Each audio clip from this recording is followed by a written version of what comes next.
Good evening, race fans, and welcome to the show. Tonight we have a good one here. It is the Holly Jolly 200 at the Pocono Raceway here, of course, with the Riptide Radio Next Gen Cup Series. The series, of course, run with the 802 iRacing League, and I tell you what, folks, we are in for a good one here tonight. 80 laps the distance. And of course, coming into tonight, last week's winner, Rob Lowell at Atlanta, had a great strategy. That's what got him ultimately that win. Had some great pace as well. Won the race by almost 12 seconds. What can he do at another strategic race here?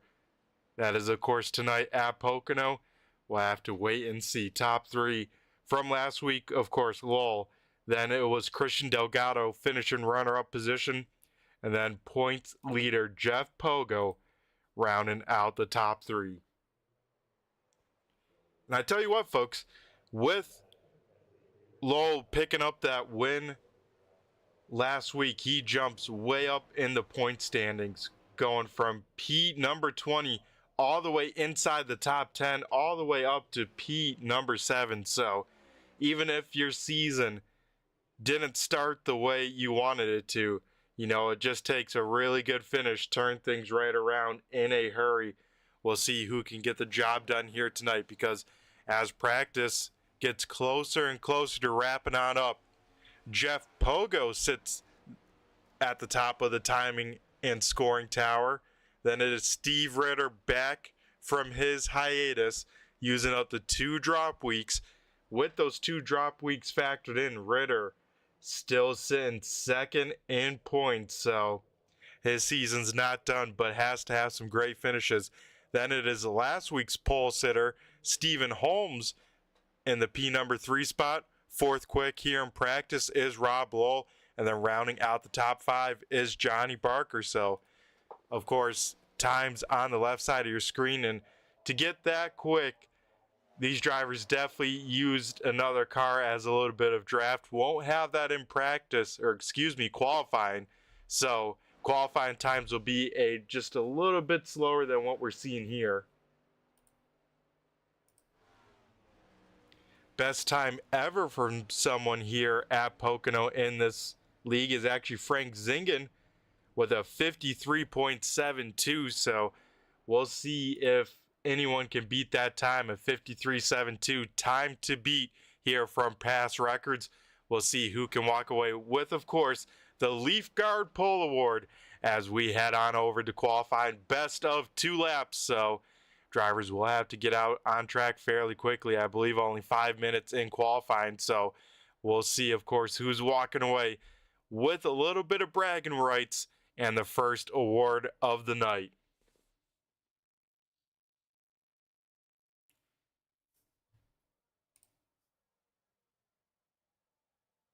Qualifying starting on up here, and we'll take a look at some cars here, see who we want to see on lap number 1.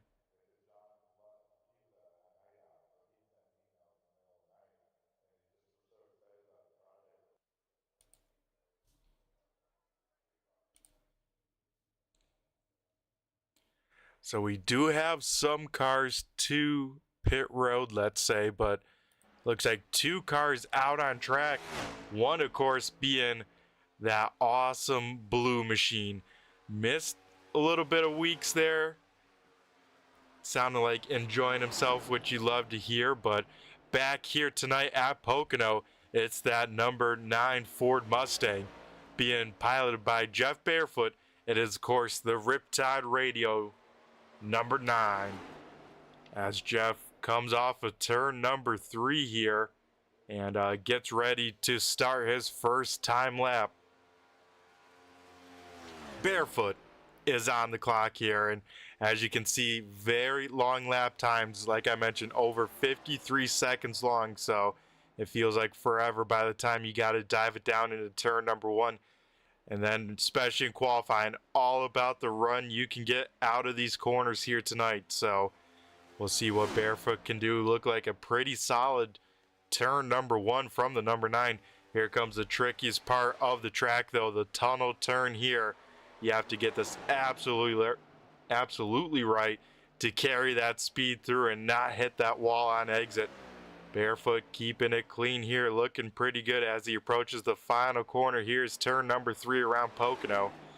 So once he gets off this corner, that will complete a lap around this place. And it may seem pretty easy, but it is very, very, let's say, very easy to forget your marks here tonight and know when to back it up, because every lap, let's say, is a change of pace than the lap before. So it looks like right now Barefoot second quick, Justin Branham a great lap number 1. We'll take a look here for lap number 2 from the 58.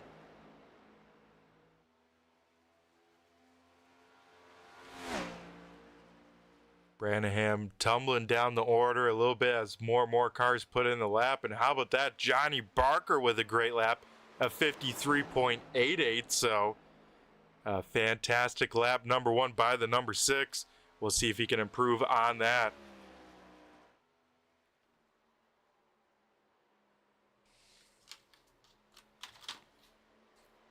So Branham through turn number 3 for the final time in the Kellogg's 58 machine. He will cross the stripe. We'll take a look here at the times. And it looks like Branham does not pick up time, so we'll have to stick with that 54.38 as his best lap.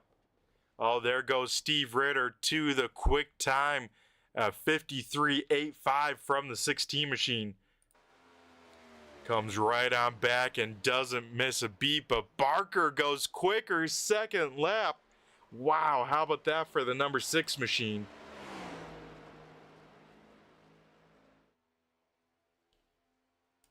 He will go quick time and take Zingen's best ever lap by these guys at Pocono just by 1/100th of a second. So how about that from Barker? A great lap there. We'll see if anyone can beat him lap number 2. That's going to be a tall order as we take a look at a very quick Kenny Reel. This is Kenny Reel in the number 11 Premier setup machine. Of course, has Jordan on the hood. Reel off of turn number 3 here for the first time lap. We'll wait to see at the stripe. Only lap he's going to have because he's going to shut it down right after. And Kenny Reel only 14th quick as Stephen Holmes finds an extra gear. Holy smokes, lap number 2 from the 90 machine of 53.58. That is a quick time here from Pocono. And that Motorcraft Ford Mustang, man, must have some extra horses under the hood or something, because that is a absolutely flying lap here, folks. Man, oh man, I believe that will pretty much wrap up qualifying here. So let's give it up to this guy, the Leaf Guard Pole Award to the number 90. That is Stephen Holmes picking up another one, and I believe the second straight week Holmes will do that. So a great job by the number 90, and I tell you what, that was a flying lap.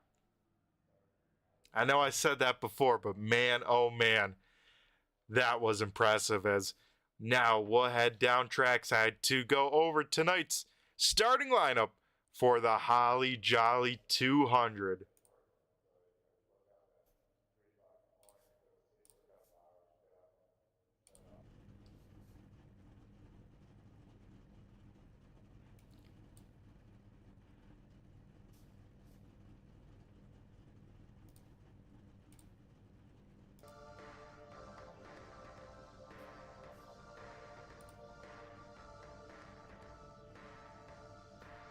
Cars are getting lined up here on pit road, so we will get ready to head on over and get those drivers lined up here. I believe everyone pretty much all set, so let's run it on down. Starting at the top, we got to see him pick up another one here. A quick time award going to the 90. That is Stephen Holmes picking up some speed I did not know these cars had here. So a great lap by him He will lead the field to green flag. Then to the outside of the front row. A very, very great lap by this guy, but just quite wasn't enough. Starting P number 2 will be the 6 of Johnny Barker. Then we head to row number 2, our current points leader. That is the 97 of Jeff Pogo, rolling off P number 3. Then to his outside, starting P4. He is back from his hiatus and starting off in a great spot. That is the Leaf Guard number 16 of Steve Ritter. Then we head to round out the top 5. That is, of course, going to last week's winner, the 21 of Rob Lowell. Then to his outside, we have the 81. That is Dan Dill rolling off P number 6. Rolling off P number 7 will be the 8 car of Matthew Taylor. Then in P number 8 will be the 13, a great qualifying by this guy right here, Jason Wiley. He will roll off 8th. Then rolling off 9th will be Nick Larson in the 2. And rounding out the top 10 will be Jim Ott in that number 4 machine. Rolling off P number 11 will be the 31 machine. That is Christian Delgado. Rolling off 12th will be the 74. That is Jason Ayerson. Then in 13th will be the 63 of Max Cost. Kenny Reel in the 11 will roll off 14th. Starting 15th will be the 54 of Bryce Shoemaker. 16th is Brandon Guerin in that number 1. 17th will be the 7 of Eric Holly. 18th is Justin Branham in the 58. 19th going to the 9 car of Jeff Barefoot. Then rounding out the top 20 is the 12. That is Cody Brewer. 21st going to Ariba Caton in the 30. Austin Smith in the 33 will roll off 22nd. Starting in 23rd is Frank Zingen. Then to his outside, Eli Raposa in the number 46 machine. Looks like 2 cars not making the call to the initial green, that being Cody Brewer and Eric Holly. So hopefully those guys are still planning to race. It looks like Eric Holly on pit road. Not sure about Cody, but up in front, we have Stephen Holmes leading the way here. Johnny Barker to his outside.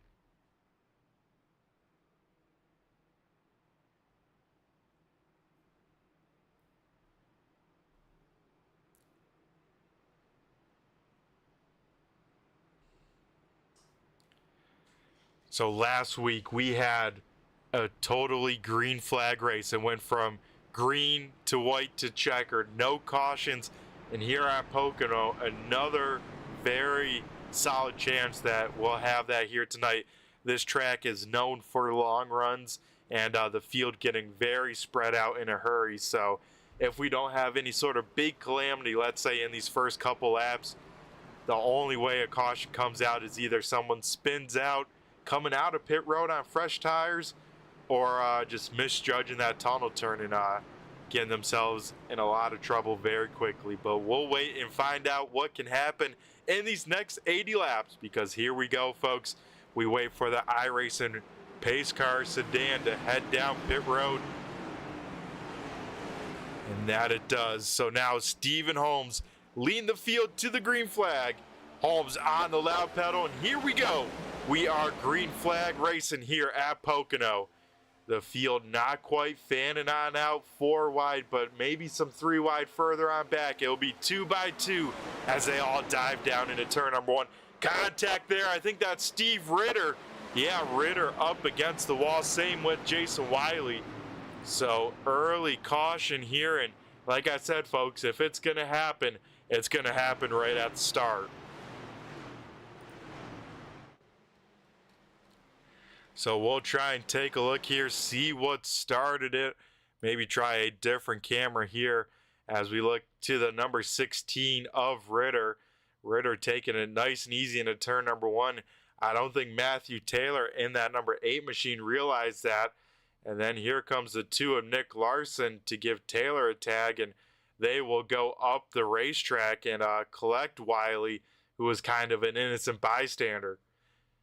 But it looks like about 3 or 4 cars with some pretty significant damage, but could have been a lot worse. As wow, Harrison just squeezing on by the inside of Ritter to just miss that. So like I said, folks, could have been a lot worse as the whole field bunched up there. We're going to ride on board with the 74 here at full speed just to give you a sensation of just how quickly things can happen here. You can see all that smoke and then just parting ways there, having to get woed up to not get into the back bumper of out there. But that will be a quick first caution here as everyone tries to get themselves sorted out and get back, it looks like, to the pace car.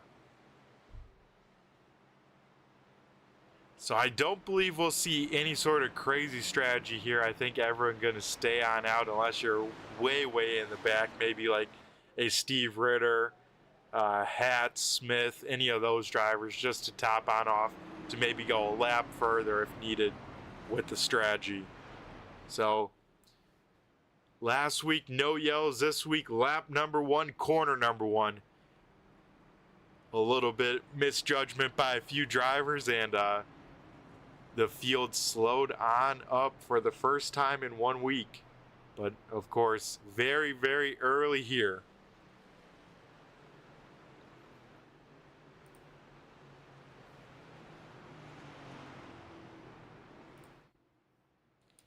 While we have a little bit of time here and let's say a little bit of downtime, of course, got to thank all of the league sponsors. That is right.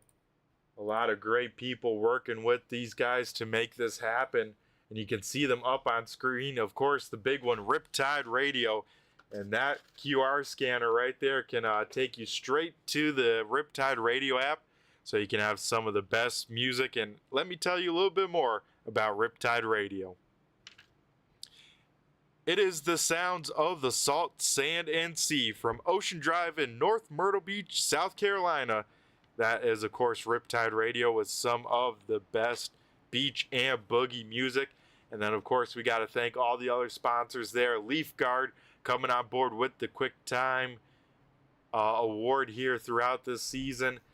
BG Graphix coming on board, of course, painting many of the cars you see out here and get to root for, as well as coming on board with a little bit of the prize purse for these drivers to race for.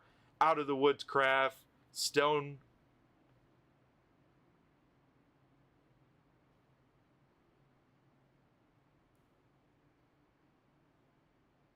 I believe it's Stone Dealership, as well as GStone Motorsports, and of course DTL Custom. So got to give a huge shout out to all of those guys as we, of course, slowed on up here, but getting ready to get back to racing action because lights are out on the pace car and we get ready to line them back up. Of course, very long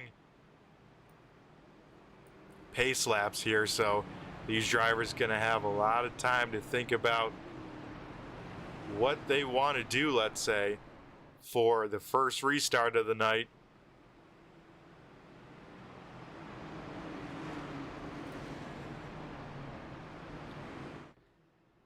As these guys still haven't really gotten a chance to race around each other, let's say, and get to feel who's saving, who's trying to go get some track position at the start, because we didn't even really make it through turn number 1, so a lot still in the unknown here, but laps already clicking on away. We'll have 5 laps completed of the 80 by the time we turn them back loose here.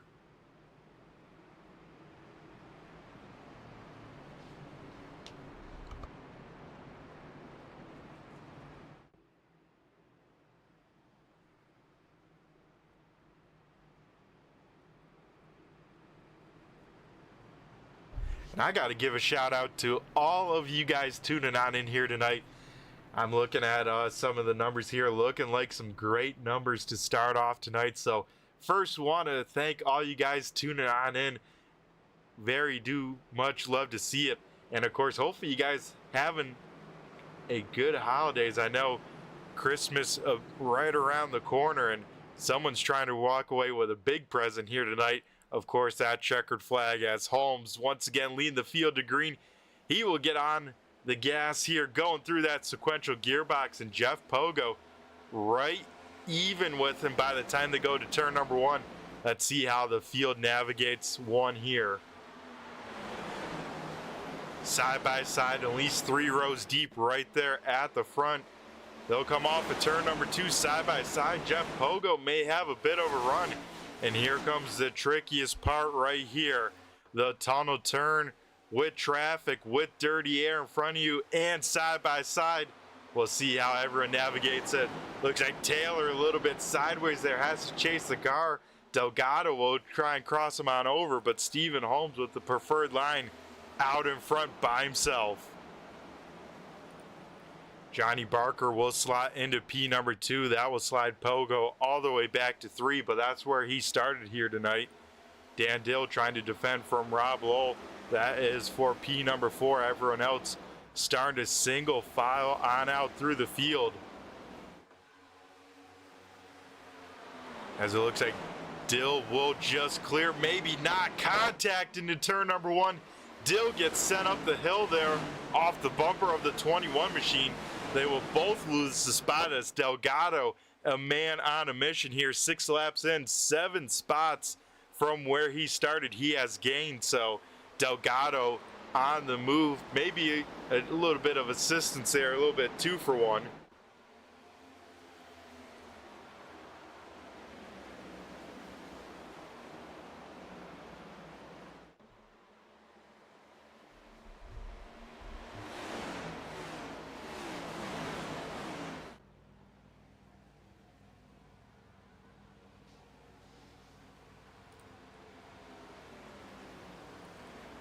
So out in front here, Johnny Barker has taken over the lead, but Stephen Holmes wants it right back.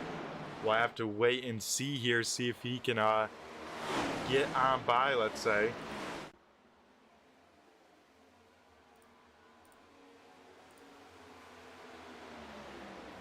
Barker able to hold on to that lead here, but we can see with such long straightaways, the guys right behind can get big time runs, especially down this front straightaway. So as long as this top 4 doesn't lose the draft, they can all stay together and run their pace here. Rob Lowell kind of man on an island in that P number 5 spot at the moment.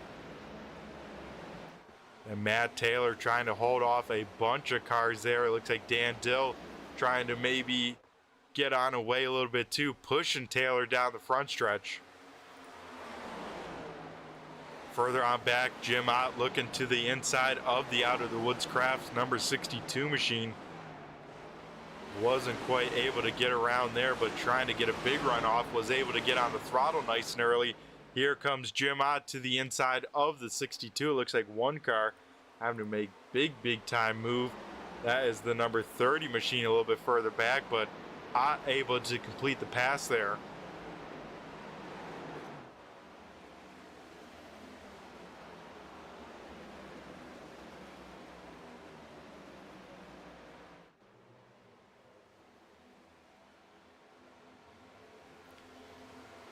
Ott getting around barefoot now, looking to the inside now, even to the inside of the number 1 machine of Brandon Guerin. So Ott Guerin gonna go side by side into turn number 1 here. It looks like Ott quickly trying to go back through the field here.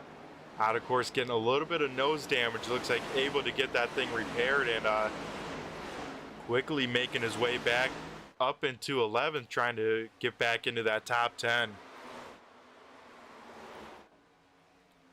One car way off the pace, way in the back. That is the 13 of Jason Wiley. Wiley gonna have to hope for one of those unlikely late race yellows, as he is about 14 seconds back from the next car around him. Up in front though, we see 4-car breakaway still in effect as Johnny Barker continues to lead the way. Last time by, these 4 were able to drive away from Rob. So The question now becomes, are these guys using too much pace? Are they going to burn up their tires too soon and fall back into the clutches of the cars behind?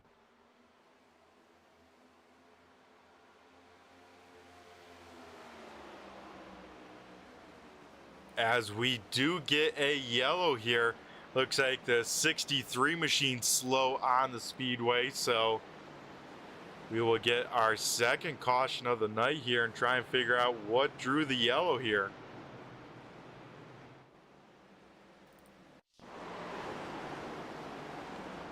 Oh, looks like Matt Taylor gets a little bit sideways on the outside of the tunnel turn, and Koss having nowhere to go, let's say, and gets collected into that. So starting off with Matt Taylor, we're going to take a look here, slow it on down a little bit, and yeah, it looks like Taylor either into the marbles or just a little bit too much speed on the high side, and that back end just stepping around and will slide into the way of the 63 machine. So Matt Taylor to the back of the field here with that spin, and now bring us under that caution flag for the second time here.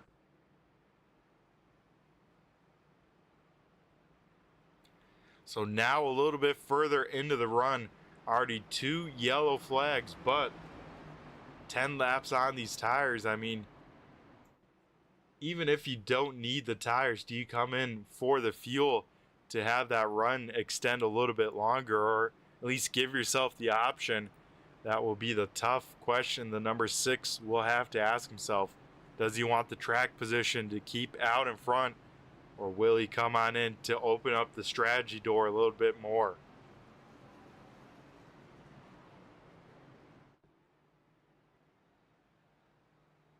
As here comes decision time, Barker will stay high on the speedway, so not coming on in. First car, maybe not. Delgado with the fake out.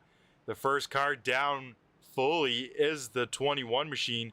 Looks like further in the back, though, a lot of takers.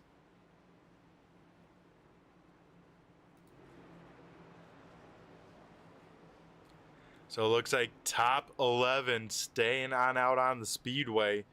Everyone else down on pit road.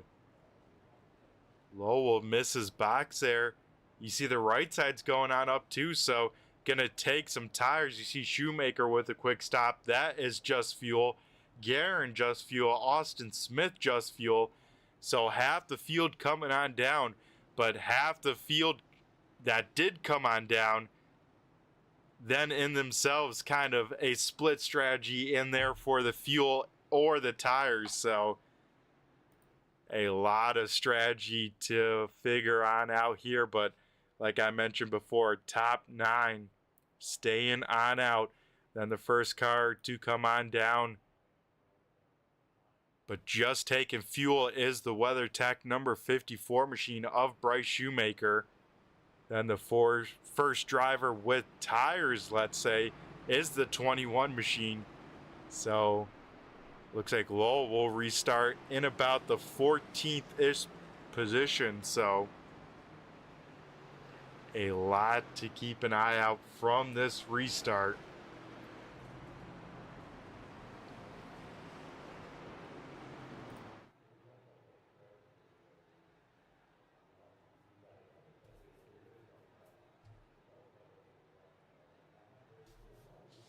As out in front, we have seen Johnny Barker lead almost all the laps so far here. Stephen Holmes did lead us to green, led, I believe, a lap, but currently sits in the second. Points leader Jeff Pogo, sent P number 3, Christian Delgado, a man on the mission those first 5 laps in 4th, and then Dan Dill rounding out the top 5.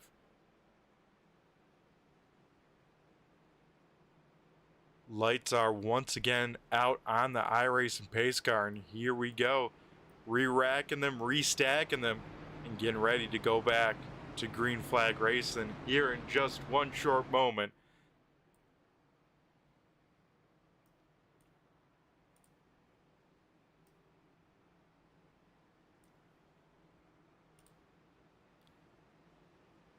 Barker would love a great finish this week. It definitely would be a little bit of redemption for the number 6, as last week was on the race winning strategy of Rob Lowell, but got busted on pit road for, I believe, speeding on pit road. If not, it was a unsafe entrance on pit road. Got a penalty, had to come back down, and especially with an all green flag race, you know, was never able to recover from that. So what a redemption race if Barker can have a pretty good finish here tonight, because at least from this first stint, that 6 car has had some great pace here.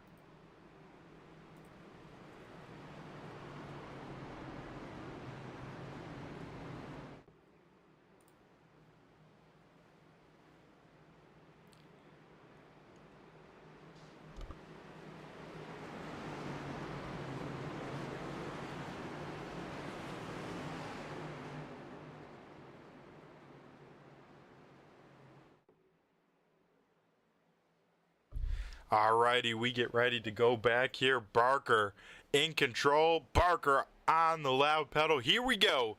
As they will go through the gears here. It looks like Barker able to get clear on both lanes by the time they get down to turn number 1. Yes, he will. Jeff Pogo will look to the inside of Stephen Holmes. Nothing doing there, so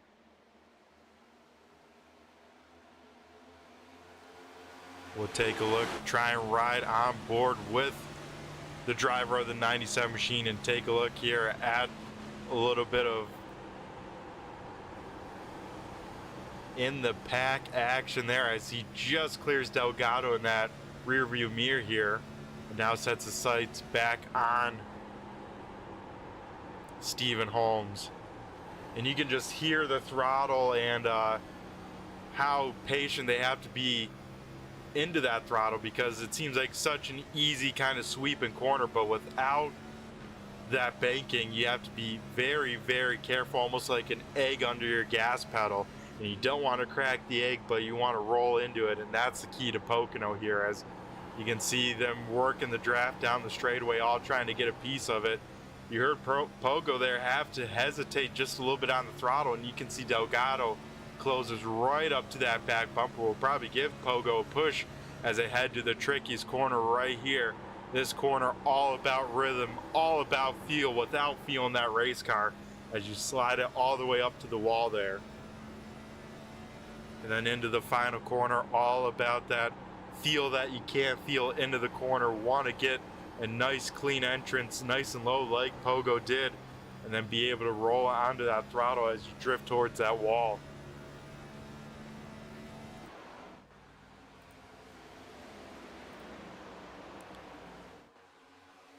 So some awesome stuff there, riding on board with our 3rd place runner, Jeff Pogo. And out in front, very single filed on out, as here we look at our first kind of battle on the speedway back in P number 10. Steve Ritter trying to get around Bryce Shoemaker, and now Austin Smith trying to do the same. Smith quite doesn't have the run, I think, with Shoemaker into the draft. He was able to defend that spot just for the moment here.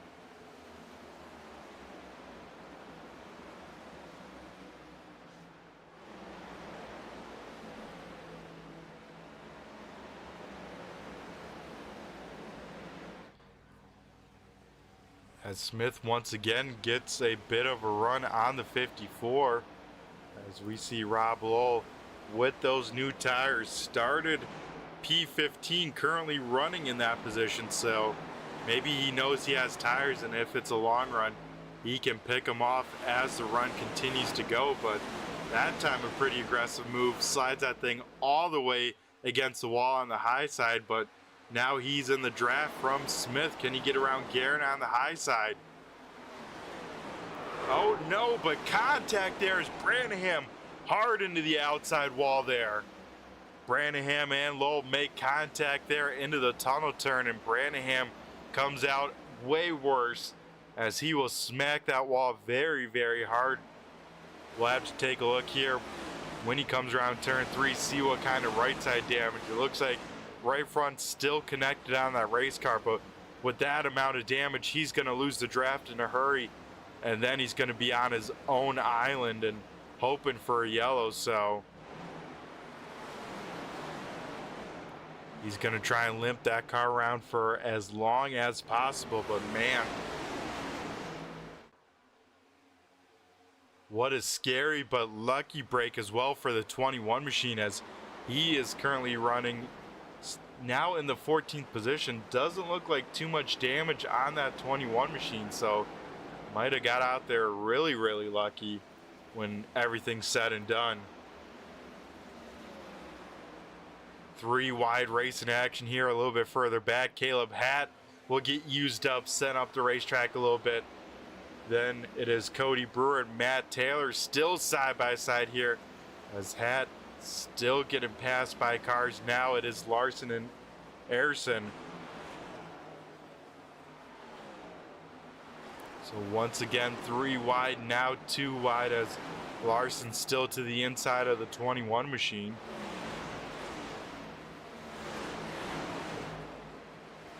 Larson will just clear, as Hatt will maybe make evasive maneuvers but get a piece of the wall as well.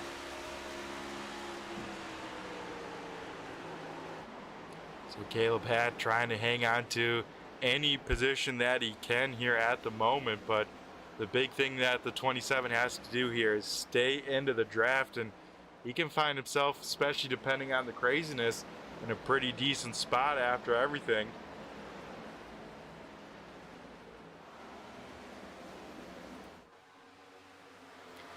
Further up front, Johnny Barker out with a little bit of a lead, about half a second over this battle for second, as they are side by side, as Stephen Holmes continues to hold off Jeff Pogo, but don't look too far back, as now Dan Dill, Frank Zingen, and Kenny Reel all closing on up and with these guys.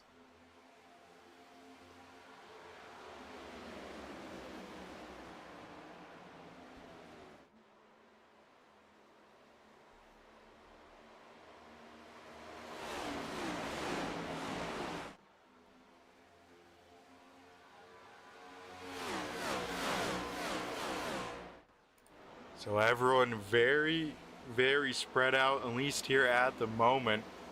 We see here Nick Larson getting around the 8 machine. So Nick Larson here after that pit stop, trying to get back those positions here, back inside the top 20. So we may have to keep an eye on this number 2 machine, see how he runs here, as this run looking more and more like this will be the long run here.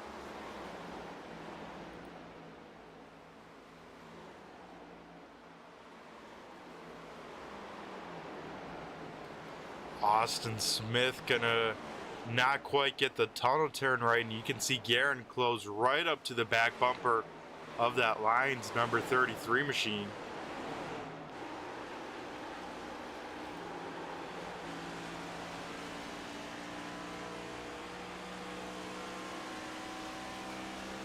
So this is a battle right here just outside of the top 10 here, with the 33, the 1, the 54, and the 9 car, and even the 46. So that's about 12th through 16th right here, this battle here, as we see Guerin go to the inside of Smith.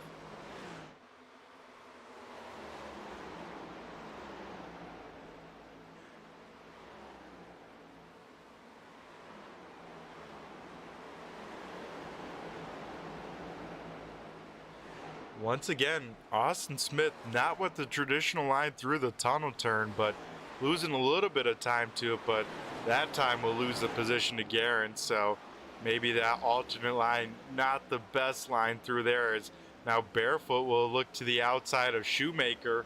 They'll go side by side here.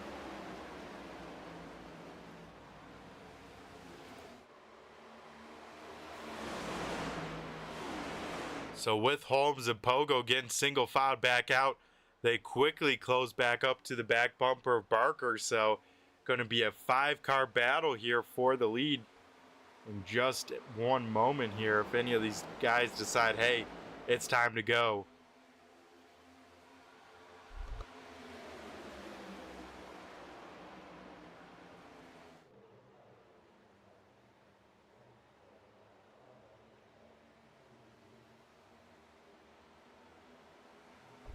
So here at the stripe, Barker will complete lap 23, head over to lap 24. Already a quarter of the way done with tonight's race as well, so not over in any means yet, let's say, as I think we'll see drivers at least try and get to lap 40 if their fuel can make it there. They should, because like we mentioned before, this season, these guys running 100% fuel in the tank, so they will have exactly the same fuel limit as the real life guys that you see. So I believe these guys going to try and go to lap 40, split in halfway. The question of Lowell and those guys, how long do they want to go extra?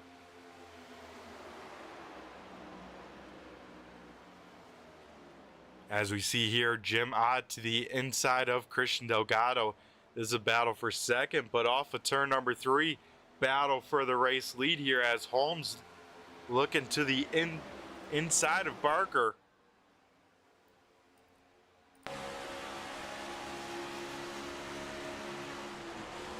Can Holmes get clear of Barker? Holmes will drive it in there very, very deep, and looks like he will. Now Pogo will look to the left rear of Johnny Barker. New race leader out in front, Stephen Holmes. Now looking back at Barker as Holmes will put the block on Barker. You can see Barker get way out of the tunnel turn, but now riding on with our new race leader at the time, but old race leader as well, as Holmes led the field to the green flag. Oh man, Barker got a pretty good run off of turn number 3. You can hear them going through that extra gear, going from 4th to 5th, and Barker just going to close up on the back bumper. Not enough of a run to make a move. Oh, you hear Holmes have to feather it, have to get out of the throttle. Does Barker go for the move? Yes, he will. Maybe not, as Barker definitely thought about it, but will slide back into line here.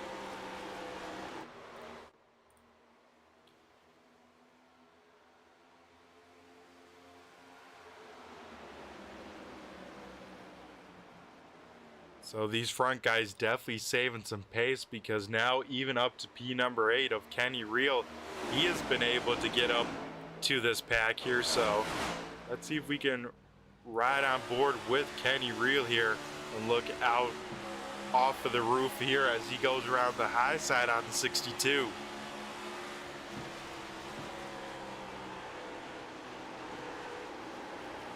can see they're up in his second. It looks like Jeff Pogo trying to put the moves on.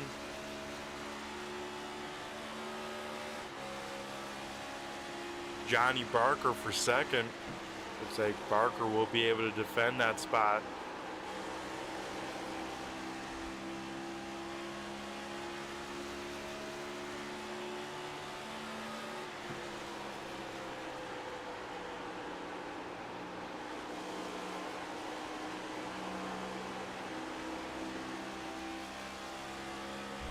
Man, you can see it right on board with Kenny Reel, but he, as a man on a mission, was very, very quick that time through the tunnel turn and 3 and 4, and you can see the gap quickly closing here. Kenny Reel might have one of the cars to beat on the long run here.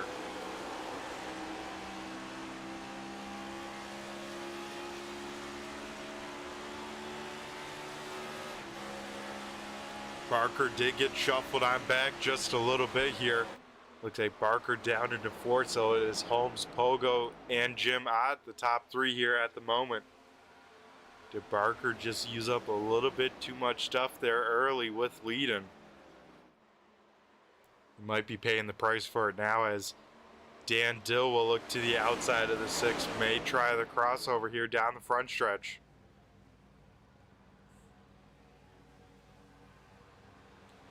That he does. He'll draw even with Barker by the time they get down into turn number 1 here.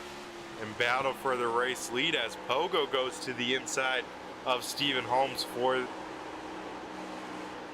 the point there as Dill, oh man, almost into the wall, almost into Barker, as Holmes able to defend the spot. Ott will take over second now, staying in that draft.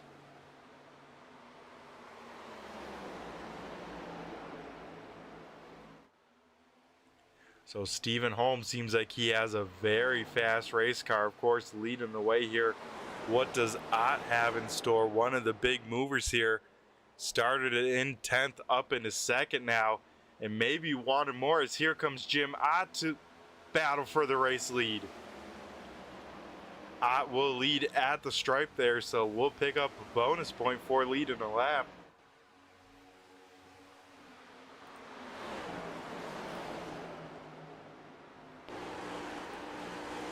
That will help because Jim Ott at the moment sits 16 points back from Jeff Pogo. Ott currently sitting 5th in points here and hoping to have a pretty good day, and right now looking pretty good. As Ott will clear through the tunnel turn, so new race leader out in front by himself, Jim Ott. Here comes Jeff Pogo, going to try him the same move on Holmes. It's going to be a very tough corner to make it happen, but able to get clear there. Now here's this guy, was able to track down this front pack, has quickly made his way through the back half of this top 8. Now into 4th. What does Kenny Reel have for the top 3?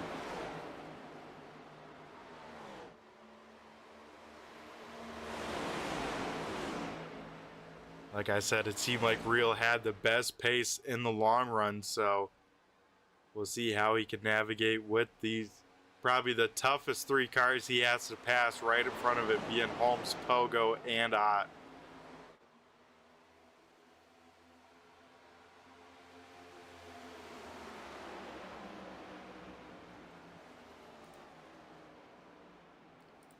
Outside of the top 8, Steve Ritter, involved in that first yellow, has rebounded to 9th here, and then we have Rob Lowell, first driver on fresh tires.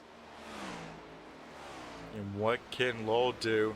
As I think actually Steve Ritter is the best car on tires, excuse me, as Ritter coming down lap 11. We'll see if he can chase down that front pack, still quite a bit in front of him, about 2.5 seconds, but as these guys continue to battle, that slows them on up, so Ritter gonna have to hope for a lot there. As further back in your screen, you see Lowell get big time sideways out of turn number 1. That time Jeff Pogo with a little bit of a slide, so tires starting to go away under these race cars here. Top 8 have not been down pit road, so 32 laps on these tires. As here comes Kenny Reel, he'll duck out of line.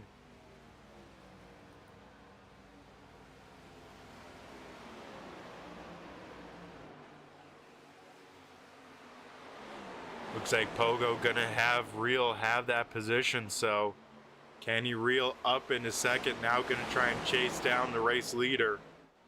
As I like that move by Pogo, just if you know someone's faster, still first half of this race, no need to push anything here. We'll let him on by here and race him at another time.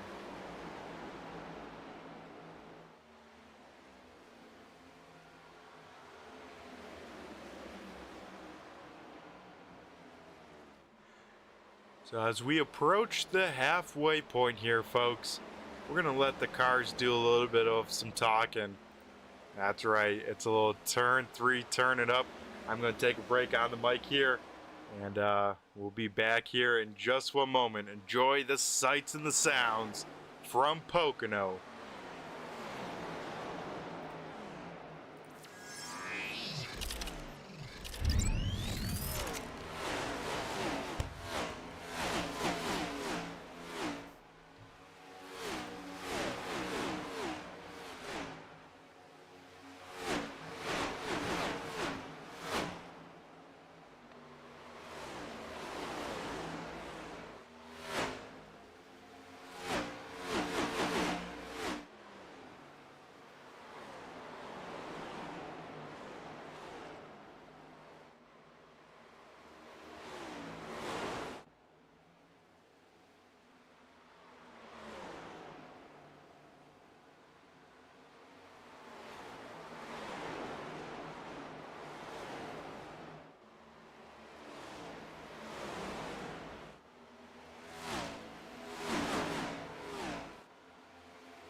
Alrighty, folks, as you saw there a little bit in the turning up, quite a bit of a battle here around the mid-pack of the field there.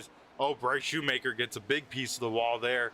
But around from 12th on back here, a pretty intense battle with the likes of Shoemaker, Harrison, Larson, Taylor, Raposa, Smith, and Wiley, all in quite a bit of gaggle of cars here.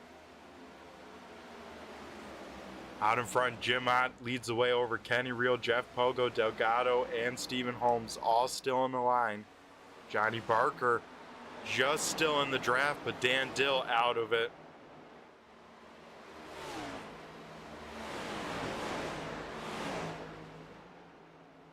As we're seeing some great battles from this group right here. Larson to the inside of Taylor. Let's see how they navigate the tunnel turn here. This has been the trickiest spot, especially for Taylor here.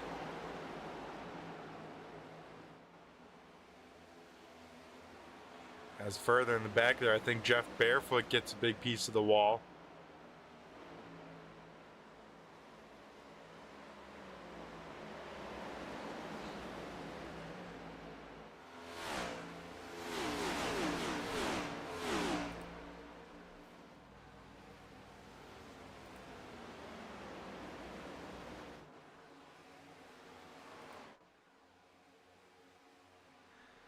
Up towards the front though, Kenny Reel putting the pressure on Jim Ott to the back bumper. Ott will get big time sideways.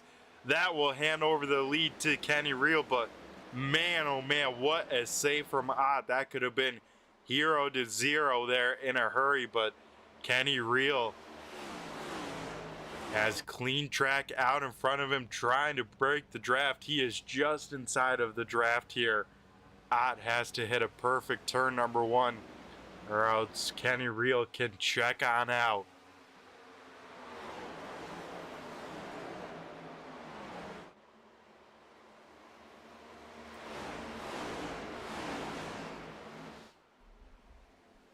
Kenny Reel outside of that arrow draft here on iRacing, so looking pretty good for this 11 car, as he has had awesome long run pace and showing it off now out in front.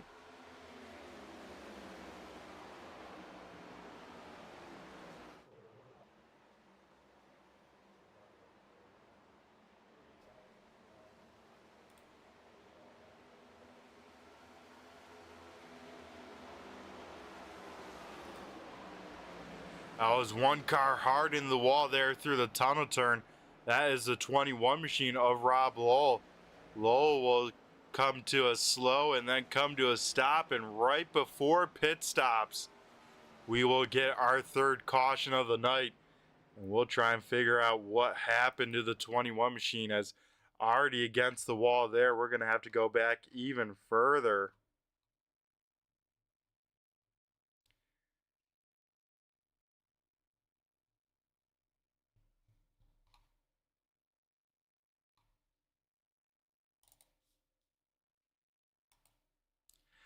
Oh, you see Lowell already out of sorts there. We're going to try and maybe go back even further for the 21 machine. Try and see what happened through the tunnel turn. All right, that's a little bit too far back.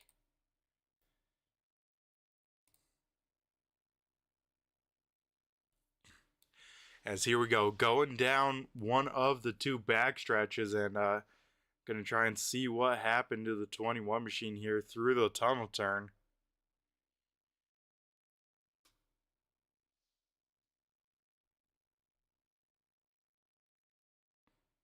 Closing up just a little bit to the 7 of Eric Holly, but through the corner he will come, and then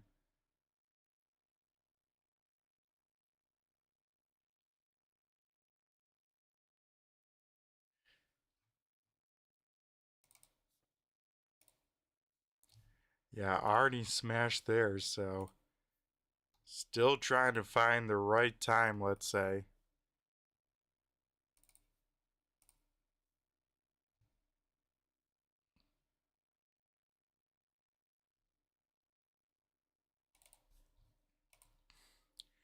And you can see just already out of sorts. I assume got loose through the tunnel turn, and then some heavy wall contact there, and bounced it on off. So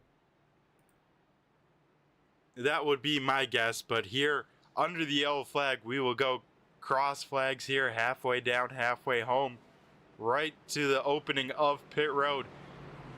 I was a betting man. I bet we'll see a very pit road as Kenny Reel leads everyone down onto pit road.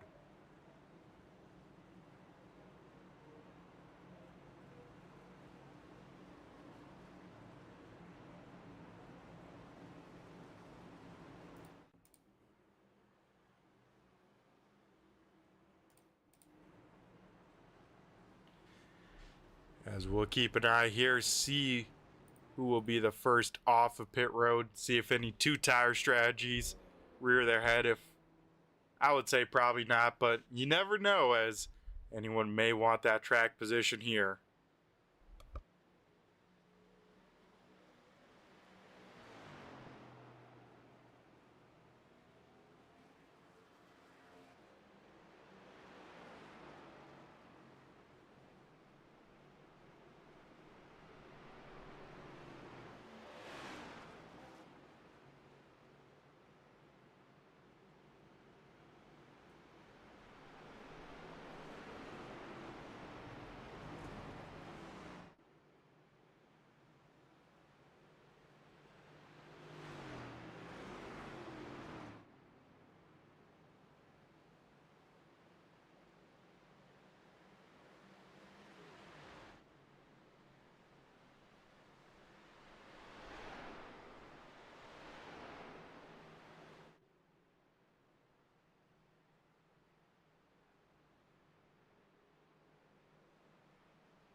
Alrighty, so back here at Pocono, and it looks like, yeah, Kenny Reel first out of pit road here, Jeff Pogo second, Johnny Barker third, Stephen Holmes fourth, and Steve Ritter, he got the break he needed. He's back inside the top 5 here.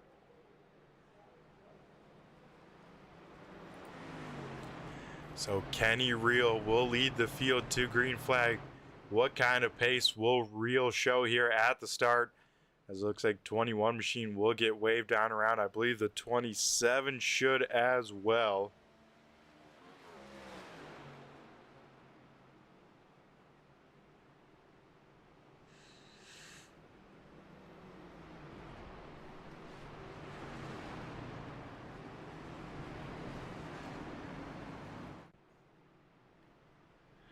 Looks like Kenny Reel will elect the high line to restart in here. That will put him in front of Stephen Holmes. That puts Jeff Pogo into the inside of the front row, but can't fire off till the 11 does.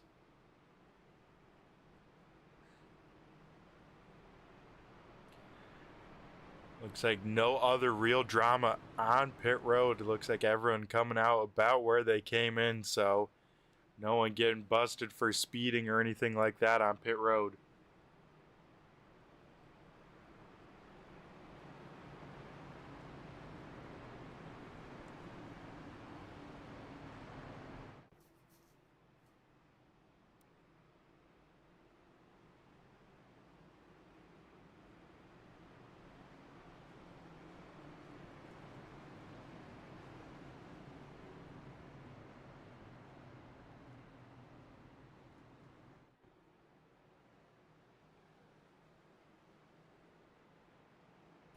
So a long green flag run leading up to this restart, but now over halfway done in the race.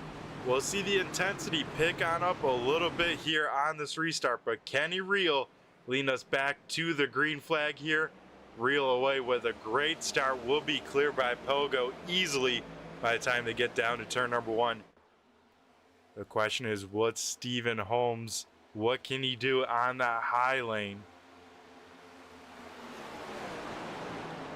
Holmes, Pogo sail it down into turn number 1 side by side. They will stay side by side off of turn number 2. Not quite, as Pogo will slam the door shut. Steve Ritter pushing Johnny Barker to the inside of Holmes here. They'll go side by side through the tunnel turn. Hearing some cars bounce off the wall there. Looks like everyone keeps it rolling though, so we will stay green flag as Kenny Reel checking on out in front. He said, I have some long run pace. Let me show you the short run pace as well as here we go. They'll kick up some dust, try and break that draft down the very, very long front straightaway.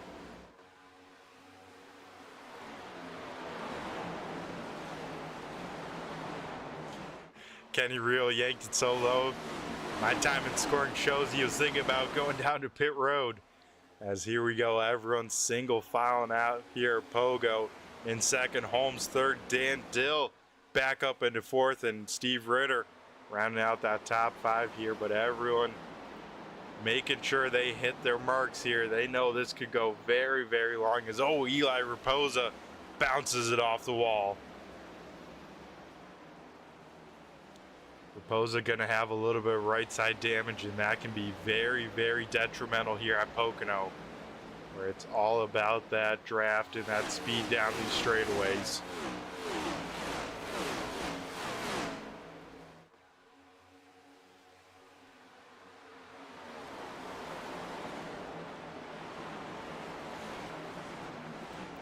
As maybe actually looking through the order here, I think Johnny Barker may have gotten dinged on pit road for speeding, and that would be a tough break. We saw him get dinged on pit road last week.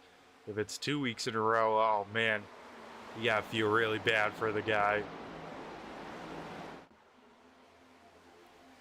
Top three starting to close back in here as Jeff Pogo to the back bumper of Kenny Reel here, looking to the inside now. We ride on board with our race leader, looking on back to Jeff Pogo. Will Pogo get some help from Holmes?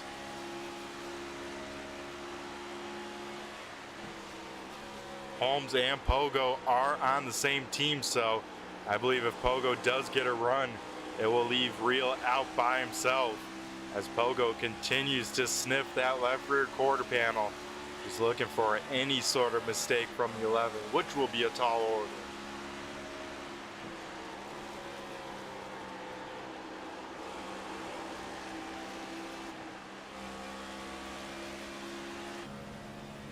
And we ride on board with our third place runner, Stephen Holmes, and let's hear the throttle here at the beginning of the run, see how aggressive they are, and see if Holmes can get to the back bumper of Pogo. It's a little bit of a gap for him and just in front as well.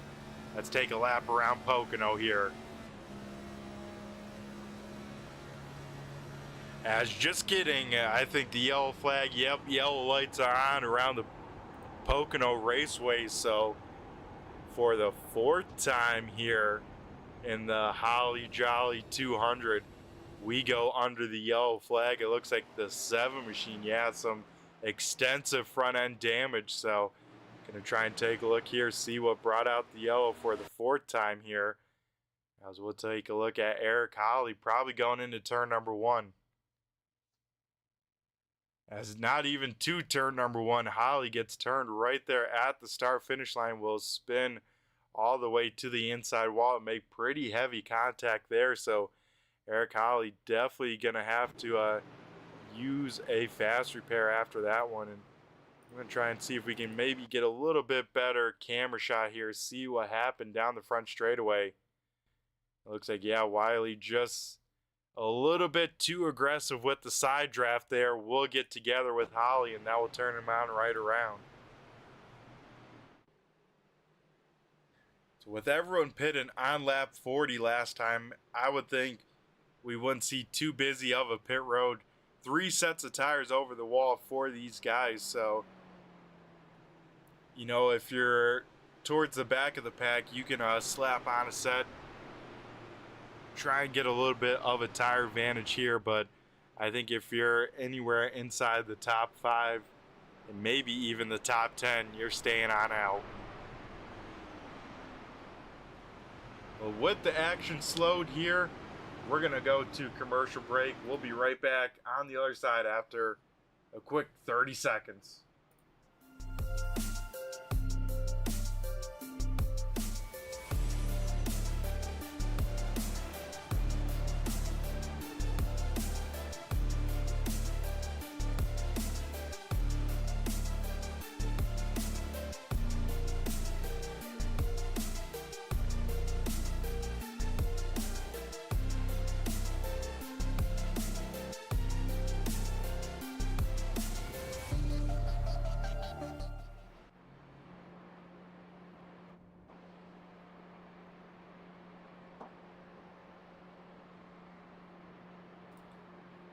We are back here at Pocono riding with the pace car here, and like I said here, gonna be not too busy of a pit road as Jim Ott gonna fake out the field there, but we stay under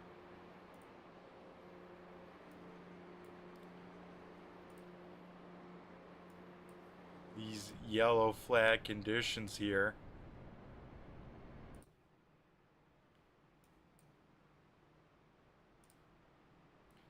As Lucky Dog rolling around the high side. I think that's the 21 machine, so gonna get one of those laps back. And last week's winner, not the race he wanted here currently, but still a lot of racing left, so still has a chance to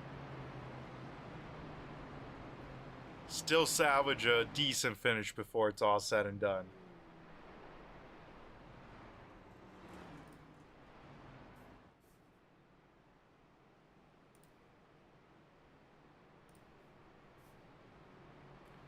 All right, I think we'll try and chat with the driver just really quick. So we'll see if we can get a word with the driver of the number 90 machine, picking up the Leaf Guard Quick Time Award.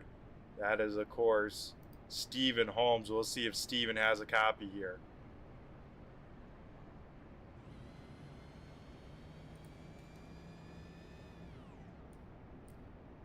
Hey, Steve, do you got a copy? It's Brett the Jet in the booth here. Alrighty, man. Wanted to get a quick word from you. How's your race going? Qualified with the quick time, so a great qualifying effort there. I mean, how's the car feeling? And what's kind of the game plan for this last 30 laps? Channel 2. It's just try to keep it in one piece. Try to hold my line.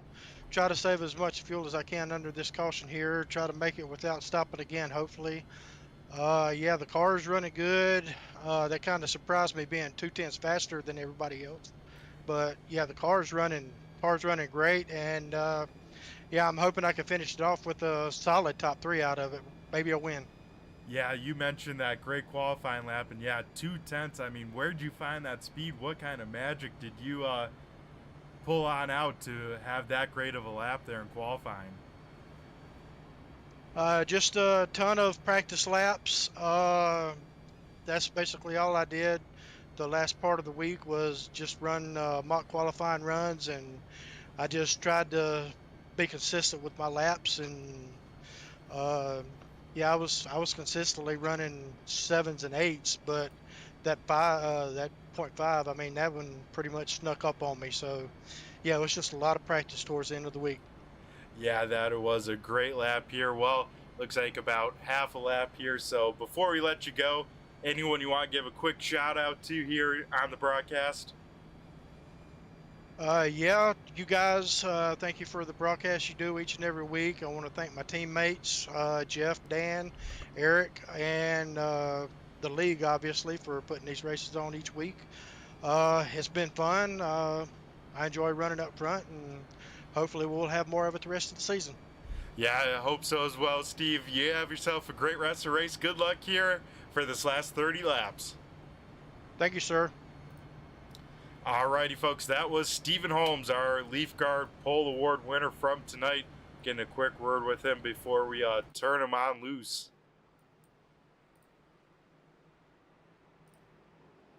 Once again, Kenny Reel picking the high lane to restart in. These guys re-racked, restacked, and here we go. iRacing pace car will once again head down pit road, and for the 4th restart of the night, Kenny Reel leading them to the green flag this time, and here we go.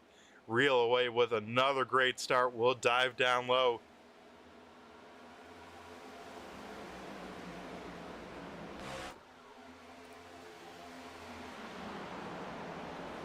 As Pogo and Dill go side by side for second. Can Dill get the job done? Yes, he can. Dan Dill up into second here as Pogo will lose P number 2 here right at the start.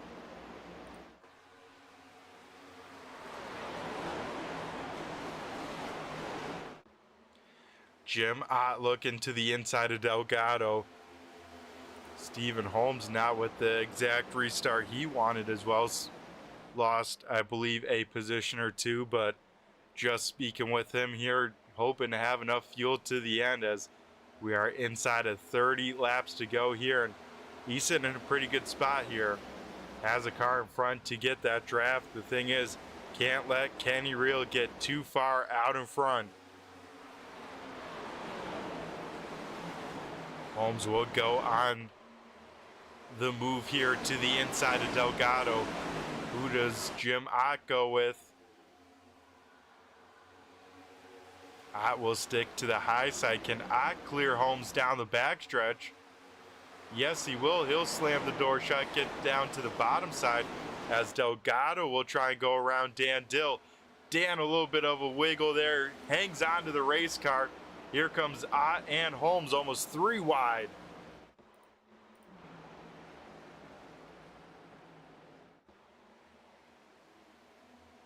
Some great racing here, right around the top 5. As Delgado now into P number 3, Jim Ott into 4th, Dan Dill 5th, Holmes 6th, Ritter 7th, Zingen 8th, Koss 9th, and Bryce Shoemaker into the top 10.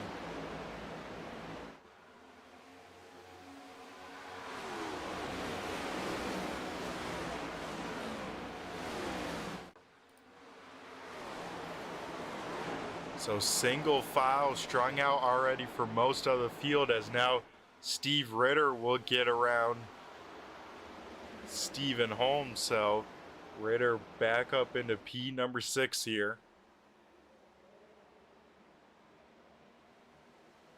Jeff Pogo has re-caught our race leader Kenny Reel, so I think Pogo will probably just sit and ride around in second just a little bit here as he waits for maybe some other cars to catch on up.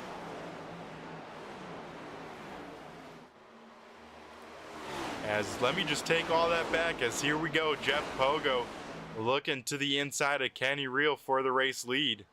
A little bit of contact here as Pogo trying to side draft, pull Kenny Reel on back just a little bit.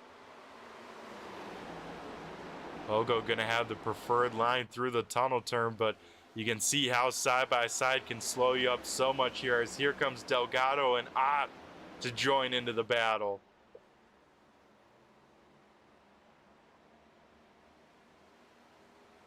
Delgado will look to the high side of Pogo, but Pogo with a great turn 3. Pogo, I would say, is one of the best through that corners. He was able to almost stay to the inside of Kenny Reel. As we get a little bit of left lap traffic, I believe that is Jeff Barefoot going 1 lap down.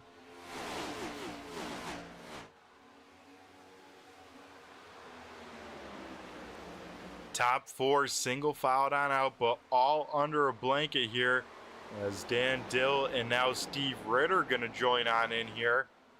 As Dill will get a big piece of the wall. I think Delgado also.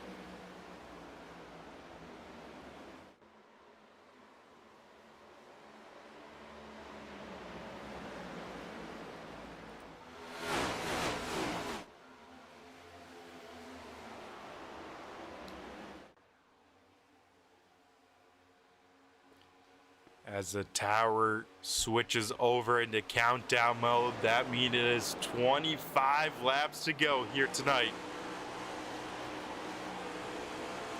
at the Pocono Raceway. Up in front, very close, very tight racing here as Jim Ott now has a run to the outside of Pogo. He's bringing along Delgado, so Pogo will go from second, looking to the inside for the race lead, all the way maybe back to fourth here. Up in front, Jim Ott trying to go for the race lead over Kenny Reel. Ott will sail it in there deep, try and almost slide in front of Kenny Reel. Won't quite be able to get the job done.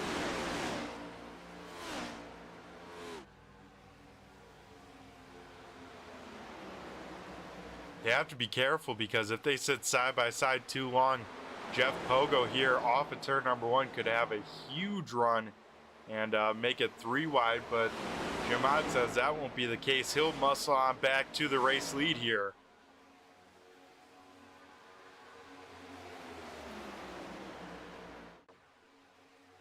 So Kenny Reel back into the traffic for the first time in a long time here tonight. What more can the 11 do?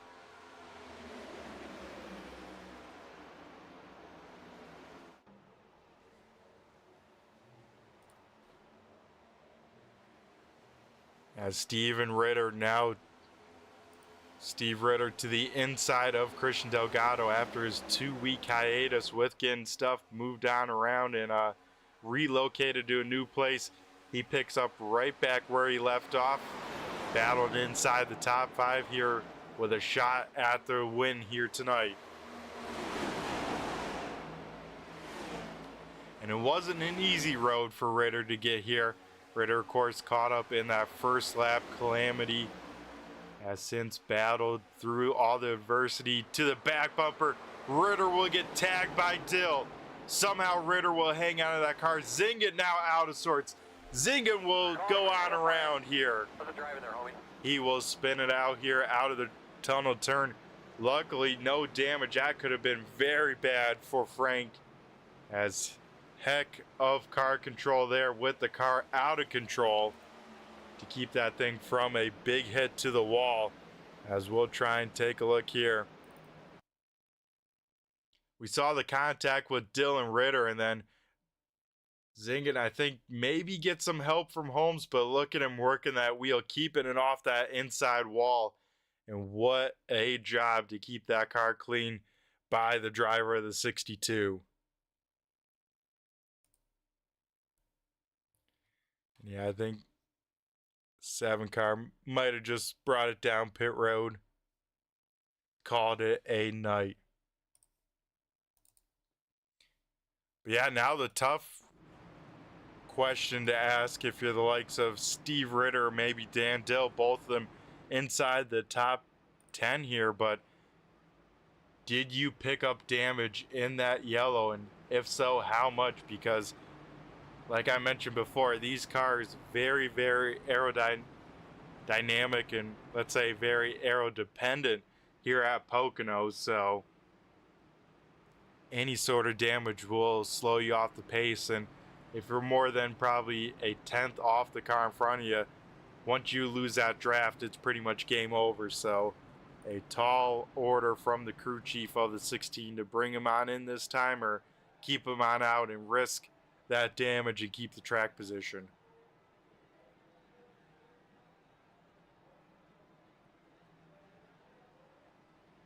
As maybe he won't have to worry about it, as with 22 to go, Jim Ott will lead the entire field down pit road. So everyone going to use at least the second set, if not the third set of tires, filled up with fuel. No, they are good to the end on fuel.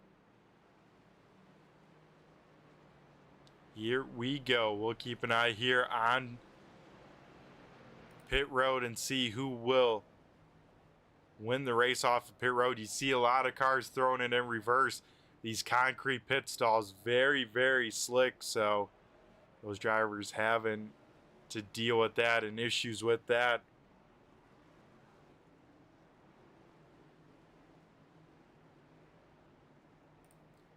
As it looks like first car off of pit road is the number 8 of Matt Taylor. Taylor, I believe, only taken 2 tires, so a little bit of strategy call from the 8W machine. Kenny Reel first car out with the 4 tires. Then it is Pogo, Holmes, and Ott rounding out the top 5 off of pit road. Dan Dill and Justin Branham both elected to stay on out. So we'll see if Dill comes in this time, maybe staying on out to pick up a lap lead. We'll have to wait and see. But before we wait and see, I'm going to go throw it to another commercial break, get ready, and mentally and physically prepared for this 20-lap shootout coming up here in just one moment.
So here we go. We sit high in the sky here just for a moment as we get ready to turn him back loose.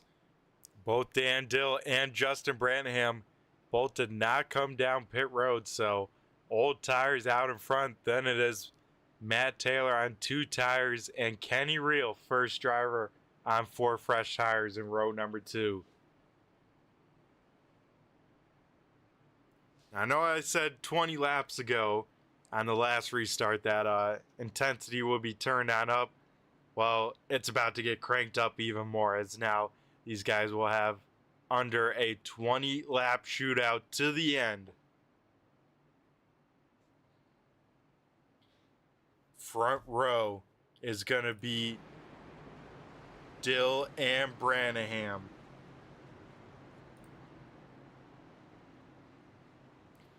What kind of pace can those two have compared to the new tires? We're about to find out as the field heads through turn number 3 and the iRacing pace car makes the hard left-hand turn down on pit road. Here we go, folks. Dill gonna get away with a great jump there. But here we go, 3 wide racing action as Kenny Reel will go to the inside of Branham. He has Pogo to the inside. They will make quick work of Branham going into turn number 1. What more can Dan Dill do out in front? Further on back, we see 3 wide racing action just outside of the top 10 here.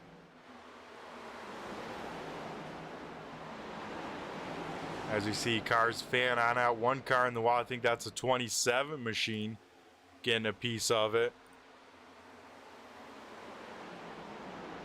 But out in front, Dan Dill and Matt Taylor both able to get away as Kenny Reel and Jeff Pogo battling out very, very intensely here.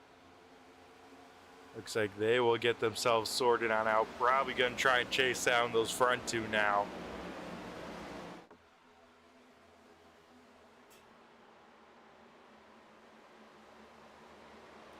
See Brandon Guerin trying to work to the inside of Eli Raposa. That is a battle for the 12th position there. Here comes now Frank Zingen. Zingen looking to the inside. Nothing quite doing down this short chute.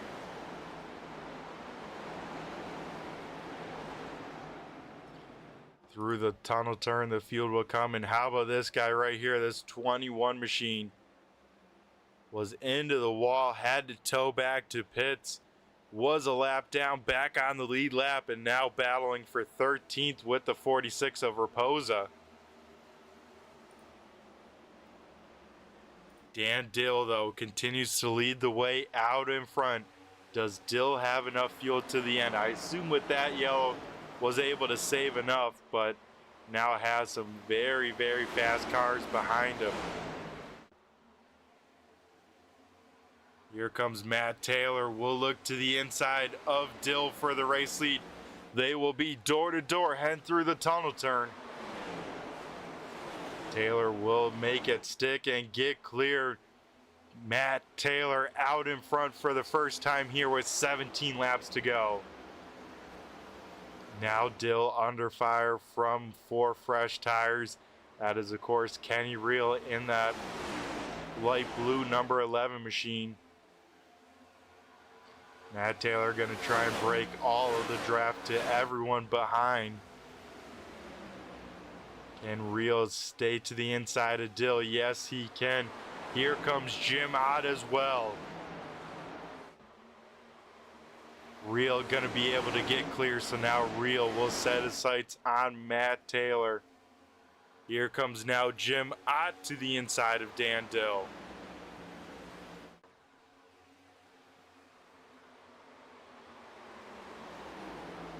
If Dill can hang on to a top 5 finishing position after it's all said and done with those old tires, it would be very, very impressive. The last lap, fastest car by anyone all race long, was done by this guy sitting in 3rd. Jim Ott absolutely flying out here tonight as Kenny Reel looking for the race lead. Here comes Ott, though, to fill the gap in the draft. 15 laps to go. Jim Ott looking for the race lead. He'll sail it in there deep into turn number 1. Can he get clear of Taylor? Yes, he can. Jim Ott out to the lead. So now Kenny Reel has to make quick work of Matt Taylor, as everyone else strung on out single file here with 15 laps to go.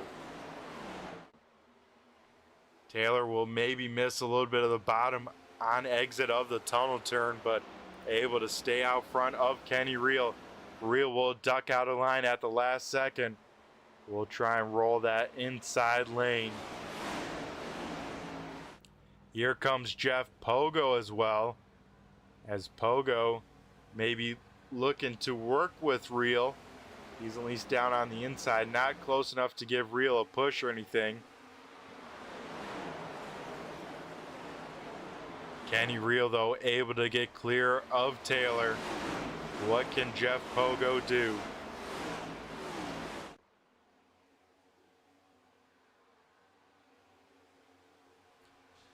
Still, even with 14 laps to go and 66 laps completed, 23 cars are still on the lead lap here tonight at Pocono. Jim Ott out in front, Kenny Reel currently running 2nd. Then we go to Jeff Pogo in 3rd, Matthew Taylor 4th, Christian Delgado just taking over 5th from Dan Dill. Delgado still trying to work over Dill as Dill puts up a solid defense on that high lane here.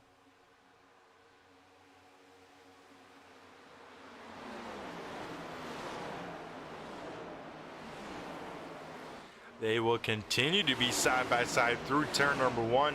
I think Dill gonna get the spot. Delgado will quickly fill in the gap over Holmes.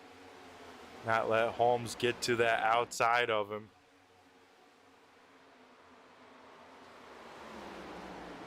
Up in front though, Jim Ott, Kenny Reel, Jeff Pogo, kind of a 3-car breakaway out in front here.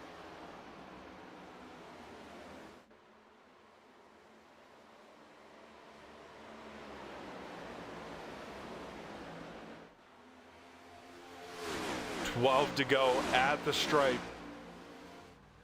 Kenny Reel just setting up Ott.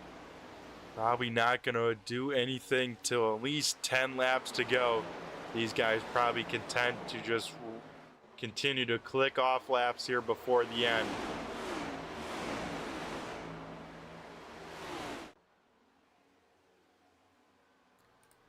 Rob Lowell update. He is back inside the top 10 here, up into P number 10. Just getting around Justin Branaham, who continues to bleed spots on those old tires.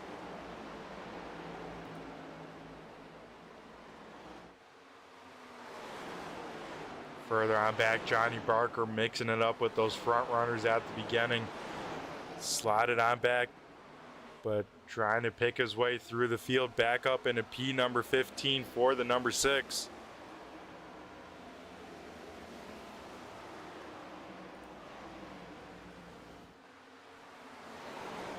Looks like Delgado got around Dill. Now Stephen Holmes does. Here comes Steve Ritter. Ritter going to try and get around the 81 as well here. Won't quite get the run that time by, so we'll slot back into P at number 8 here.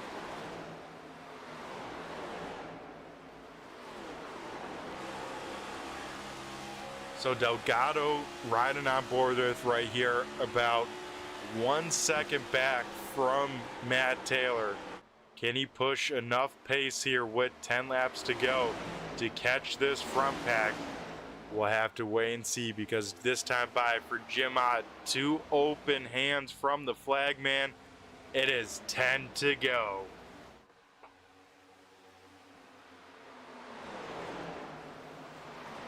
Ten laps to go, 25 miles left in this race. Top 4 have broken on away here. It looks like Delgado losing time to this pack, so if they can keep up this pace, it will be these 4 fighting it out for the checkered flag.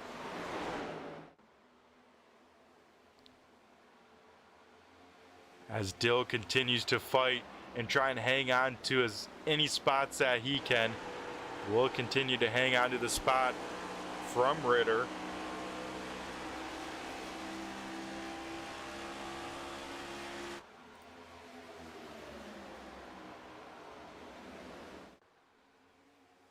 Kenny Reel will look to the inside of Ott. We'll get some help from Jeff Pogo. Single digit laps. Kenny Reel says it's time to go. Kenny Reel back out in front here tonight.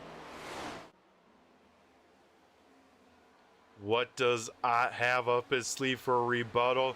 And what can Jeff Pogo do here? Reel will slot out of line, throw a late block there, and that got Ott a little bit out of sorts. Here comes Jeff Pogo now to the inside of the 4.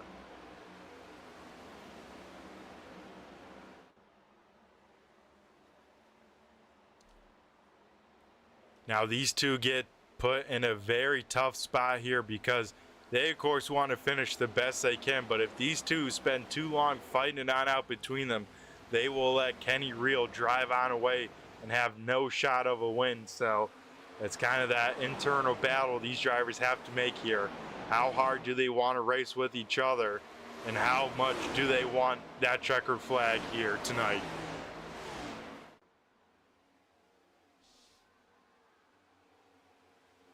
As further on back, we see Johnny Barker battling it out with the likes of Nick Larson and Bryce Shoemaker.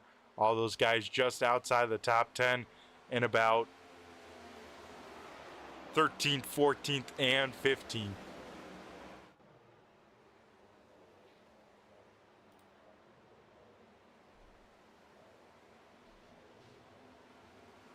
So strung on out quite a bit here out in front.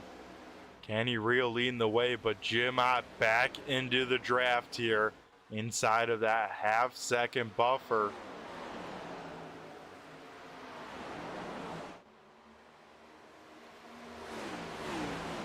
I would say, folks, with 7 laps to go, this race is far from over.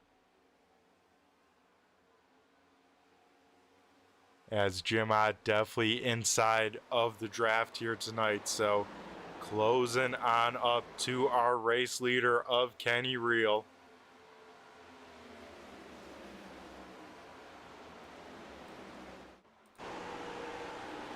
We ride on board with our race leader and try and see how much distance does he lose to the draft here down this front straightaway.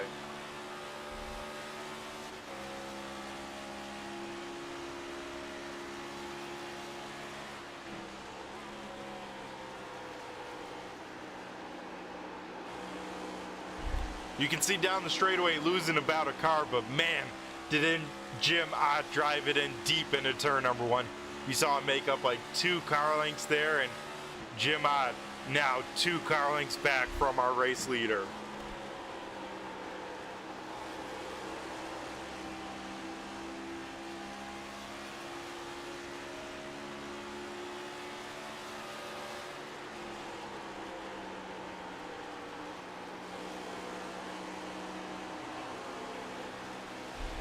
Jim Ott definitely there this time by though for Kenny Reel. We will see 5 laps to go. Further on back, Ritter and Holmes will get around Dan Dill, so that'll put them 6th and 7th here as Dan Dill now under fire from Max Cost and Rob Lowell. Lowell will get a piece of the wall trying to get to the outside of Dill. Looks like he will get to the outside there. Just maybe had a car length, and he says with 5 to go, I'm not lifting at this point. So Lowell will get up to P number 8. How much more can he gain as Delgado got the wall out of the tunnel turn? That will hand over P number 5 to Steve Ritter.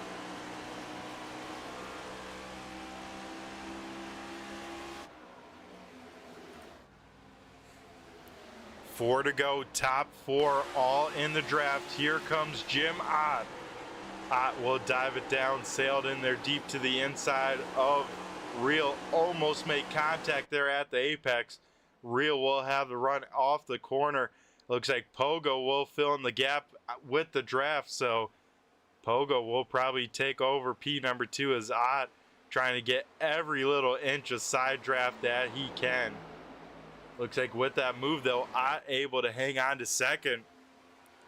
He will get another chance at Kenny Reel before it's over.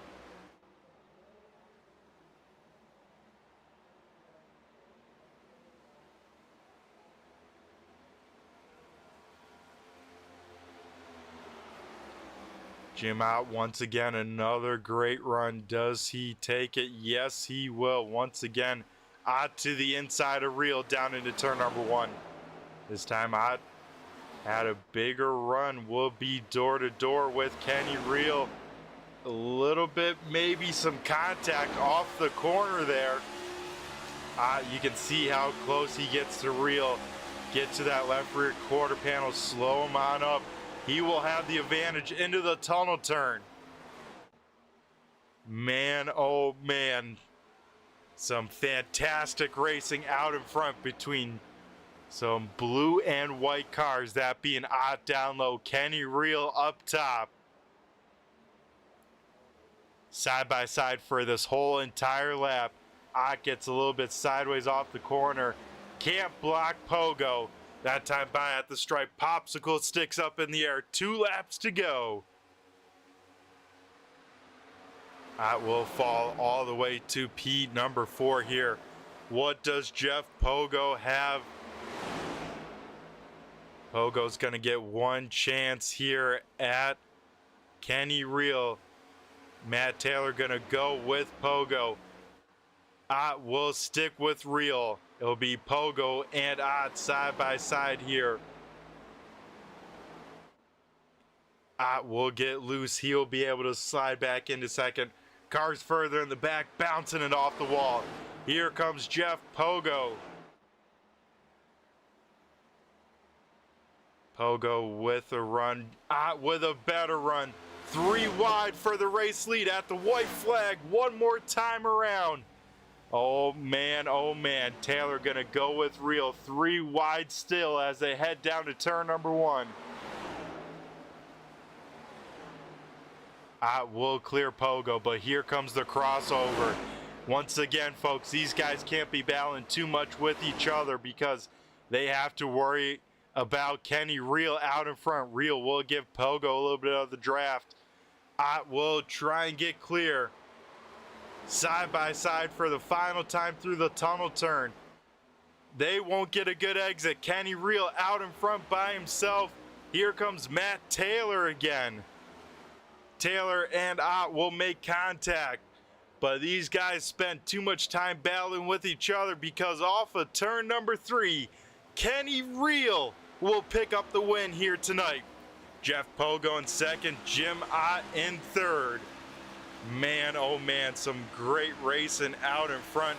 We take a look a little bit further on back here as we'll get the last of the cars across the start finish line, but Kenny Reel picking up his first win of the season.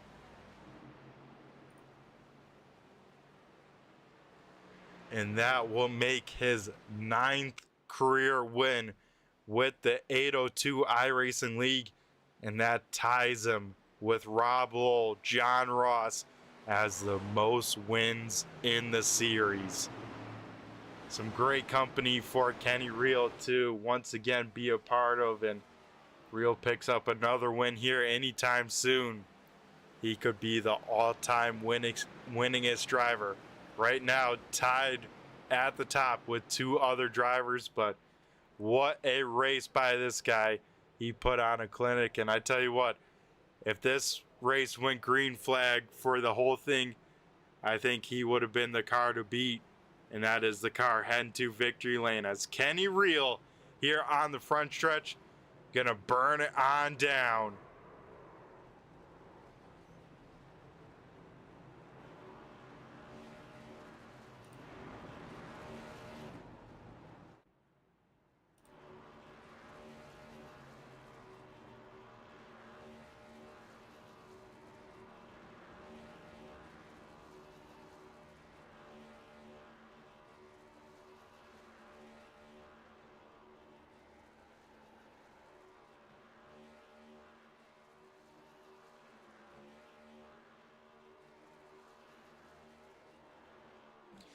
I tell you what, folks, heck of a burnout by Kenny Reel. There isn't going to be much of those rear tires left when he is all done with those, as looks like we'll wrap it on up. Maybe not. Still burning them on down. So we'll be right back after a quick commercial break to talk to our top 3. Don't go anywhere, folks. It is the Holly Jolly post-race show.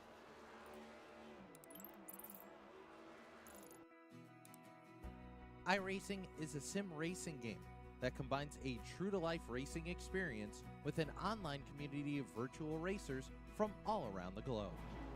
iRacing offers a multitude of officially licensed cars and tracks, laser scanned with millimeter accuracy. Their car models and mechanical systems are based on real-world physics, engineered in cooperation with manufacturers and race teams. Their skill license system ranges from rookie to pro, ensuring members are always pitted against those with similar skill sets. Members are able to sign up for a weekly race series, compete in time trials, host a private race with friends, and participate in racing leagues created and run by the community. With over 170,000 members, iRacing works in partnership with renowned motorsports organizations like NASCAR to deliver virtual races based on the real-life NASCAR Cup Series, as well as many other series on the NASCAR ladder. iRacing also features team racing, providing a variety of options for members to create and manage their own teams. Race with friends or real-world teammates in full-length endurance events like the 24 Hours of Daytona, Spa 24, or the Bathurst 12-Hour. Additional partners include IMSA, World of Outlaws, Supercars, and IndyCar, allowing members to race in their very own Indianapolis 500, Bathurst 1000, Chili Bowl, and many more iconic events. This is iRacing, delivering the most authentic racing experience short of getting into a real race car. Sign up today at iRacing.com.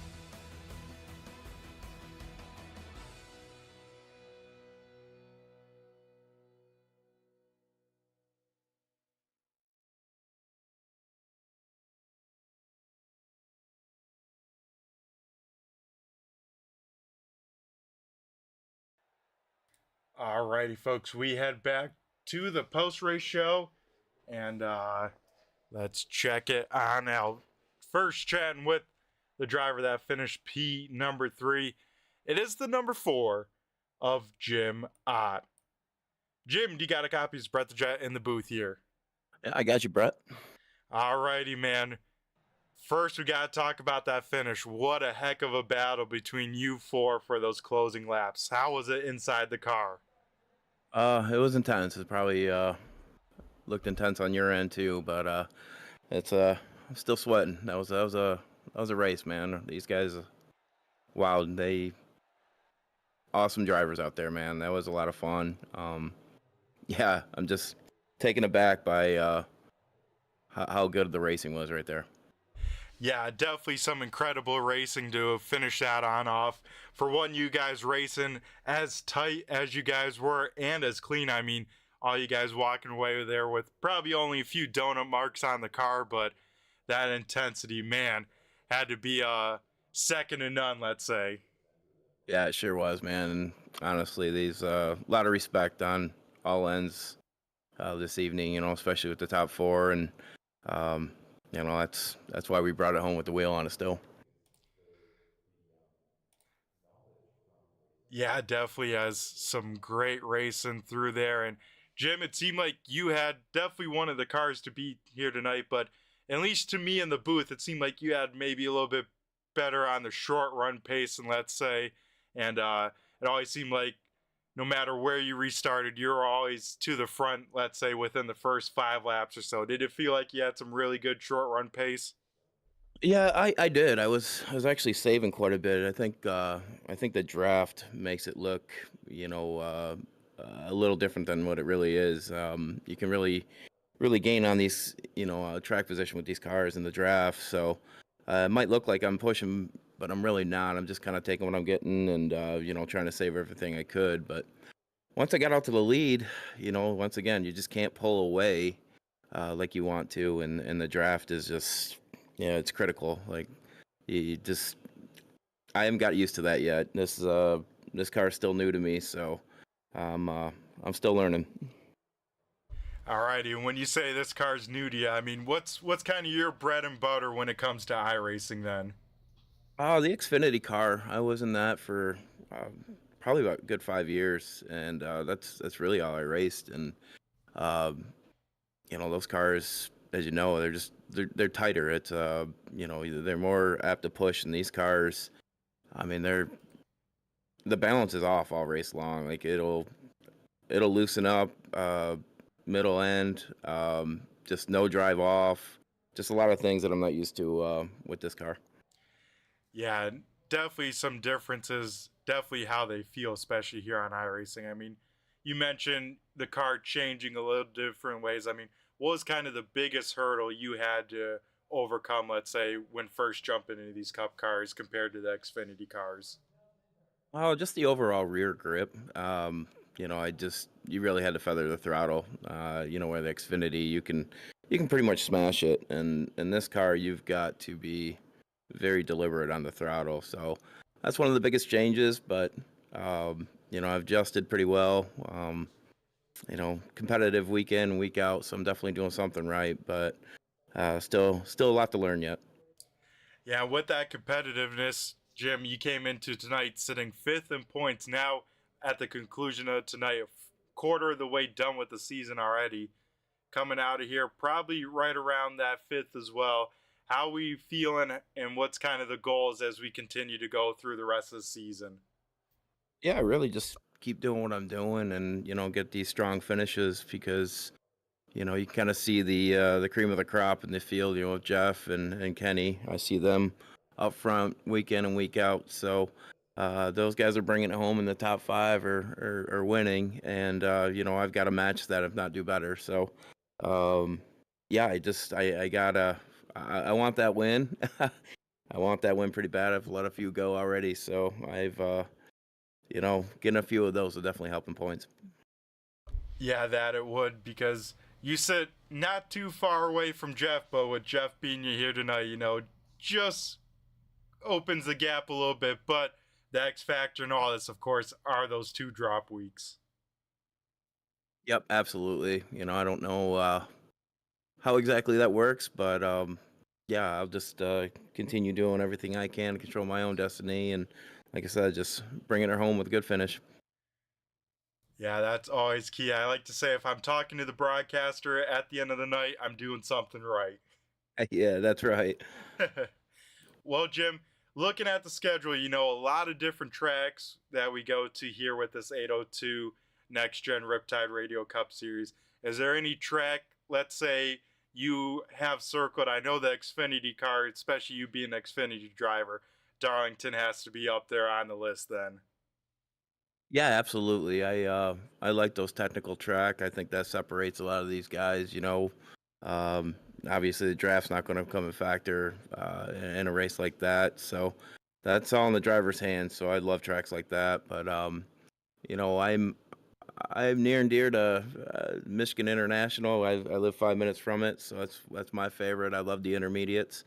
But I also like the short tracks as well. So. Yeah, I'm just not a road course guy, so those are the ones I really don't circle. But yeah, give me an intermediate or short track. I'm pretty happy. All right, so race number 17, we'll have it circled for you as your home race as well. 5 minutes from the track, that's pretty sweet. Yes, sir. Yeah, I do pretty well there, so I can't wait. Yeah, that should be an exciting one. Well, Jim, I don't think we've talked to you in the postseason yet this season. So what I like to do, especially first time chatting with someone, I like to give myself and the viewers at home a little bit of insight about your sim setup. What do you got in front of you and what are you maybe looking at? Oh yeah, I've got just for me it's pretty basic, but I got the valve index. I've got V3 pedals that I've had, just the standards, and then I believe Fanatec. I'm not sure what the wheelbase is, but BMW wheel. So I'm pretty simple setup, but it works for me. Yeah, those V3 pedals, I always tell people, are the cat's meow. Those things definitely help you in the consistency department. And I tell most people you won't be fast right away with them, but that consistency is the key. And usually when it's all said and done, they do get a little bit faster as well. Yeah, no, those pedals are crucial to have. They're consistent, and to be able to adjust the input, and especially in a car like this, I'm not a heavy breaker, so it's nice having those. Yeah, that is true, Jim. Well, awesome talking with you here tonight. Awesome job on the third position.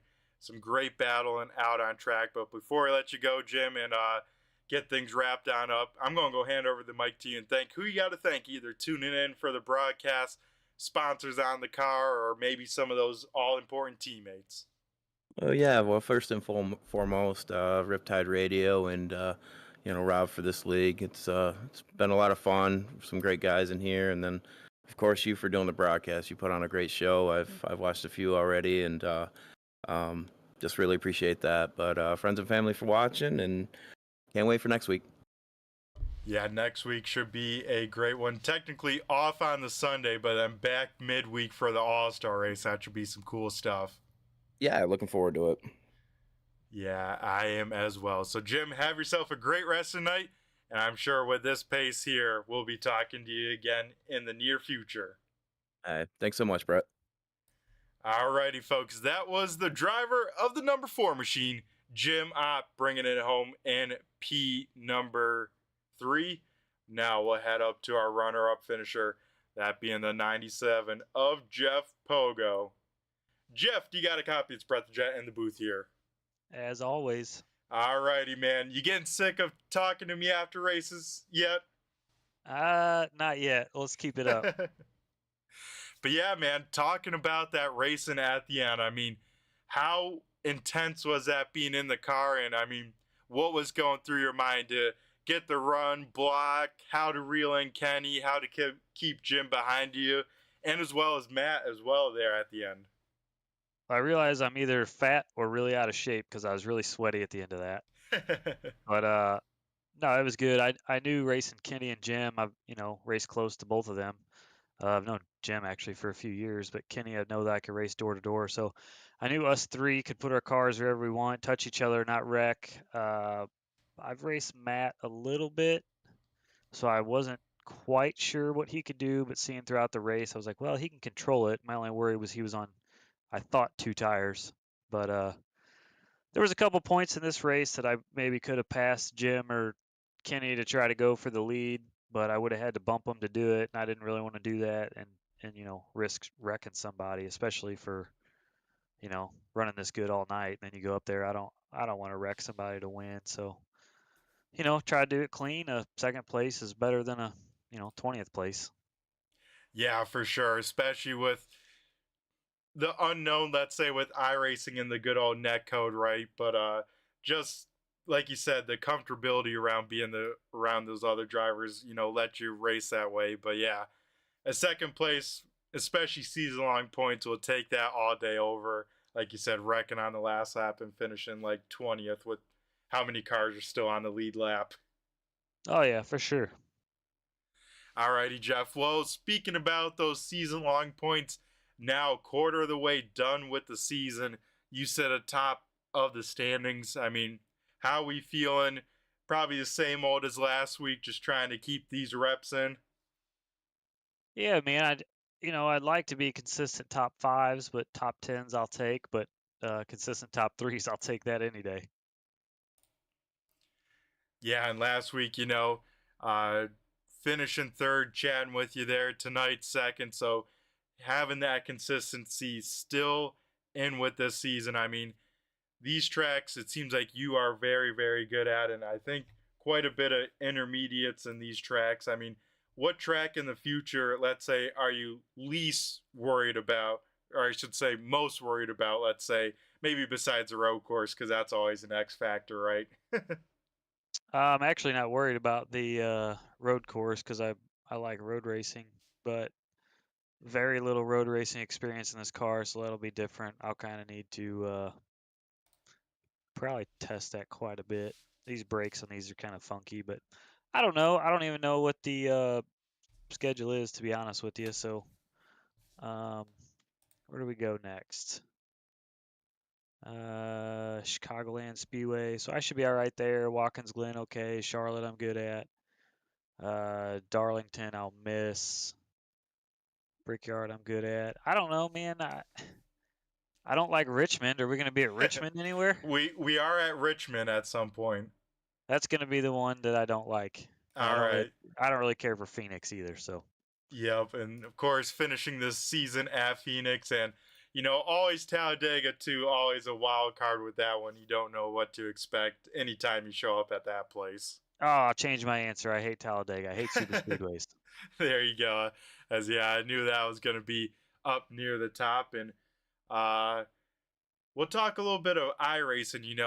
I know you're a big fan of the V8 supercars and that sort of scene. Have you tried out the new V8 supercar? I heard really good things about it. I haven't yet, no, but I'm going to end up getting the new Mustang, so we'll see how that goes. Yeah, I tell you what, I think I think is it the Bathurst that has a lot of the V8 supercars? I think that race will be very popular. If not, it's the Mount Panorama 1000 as well. Yep, same thing. Bathurst, Mount Panorama, same track, but they got the Bathurst 1000, and then obviously all the GT3 racing, 12 hours of Bathurst, stuff like that. But yeah, I'll probably download that here in the next couple days over Christmas break and mess around there, and that'll be fun. Yeah, like I said, those things I've heard are a great time. Well, Jeff, always a pleasure talking to you after these races. Always a great time getting to know you a little bit more and having, all the viewers experience that as well. But before we let you go, Jeff, celebrate another podium finish for you. We're going to go hand it over to you and thank who you got to thank here. I'm sure you're getting used to this by now. Well, the usuals, you, my wife, allow me to be down here, but I'm going to actually thank Kenny and Jim and Matthew on this one for all racing clean at the end of that. I know there was a point we were 4 wide, could have threw a blanket over all of us. It's hard to find guys that'll race like that. Race clean back. So thanks to those guys, and hopefully we get some more of it. Yeah, awesome stuff. Can't say enough good things at the racing we saw there at the end for the win, because like you said, anyone could have done something a little more out of control and could have had a way different finish. But Jeff, have yourself a great rest of the night, and I'm sure we'll be talking to you again here shortly. Hi, buddy, you too. Alrighty, folks, that was our second place finisher in the 97. That is Jeff Pogo. Now we'll head down to Victory Lane and talk to the man of the hour. It is the driver of the Premier Setups, number 11, Kenny Reel. Kenny, do you got a copy? It's Brett the Jet in the booth here. Yeah, I got you. Alrighty, man. How about that finish? I mean, what was the intensity like for you those last 5 laps, knowing that you're kind of the sitting duck, right? You're the one breaking the air, and those guys behind you have all the runs. Yeah, that last 5 laps was like a blur to me. It was really fun racing, really hard racing. Probably the hardest I've raced in a long time. And yeah, it was really fun that we got to end it like that. No one wrecked each other. You know, we gave each other plenty of room, but still we're racing close and hard. And yeah, it was really fun. Yeah, some great racing by you guys in the top 4 to race that hard with each other, but, you know, not make contact, not make any, you know, crazy bonsai moves to take everyone out, to be there and finish like that. It's awesome to see on iRacing. Yeah, it was it was fun. Just everybody just knew what to do with the cars up there, and you know everybody was giving each other plenty of room, racing as hard as we could without killing each other for a win there. Yeah, you love to see it. As Kenny, I gotta ask you, you seem to know something here with this car, at least on the long run, because whatever you had under the hood or whatever you figured out, man, that 11 car was on rails. It seemed like any time after 10 to 20 laps, especially 20 laps into a run. Yeah, the first when the race started, I was keeping in fifth because I know after a while, especially on the green run, this car tends to go loose and likes to slide off the corner. So first part of the race, I was really just kind of figuring out the car. I tried something with the master cylinders to see how it worked because I know the original, like how they're setting the fixed setup till you change them, it just doesn't want to turn. So I tried something different from my quality run to the race, and I started in fifth gear at the beginning till it started getting tight around like 10 laps in. Then I started downshifting with everybody, and I finally started figuring something out.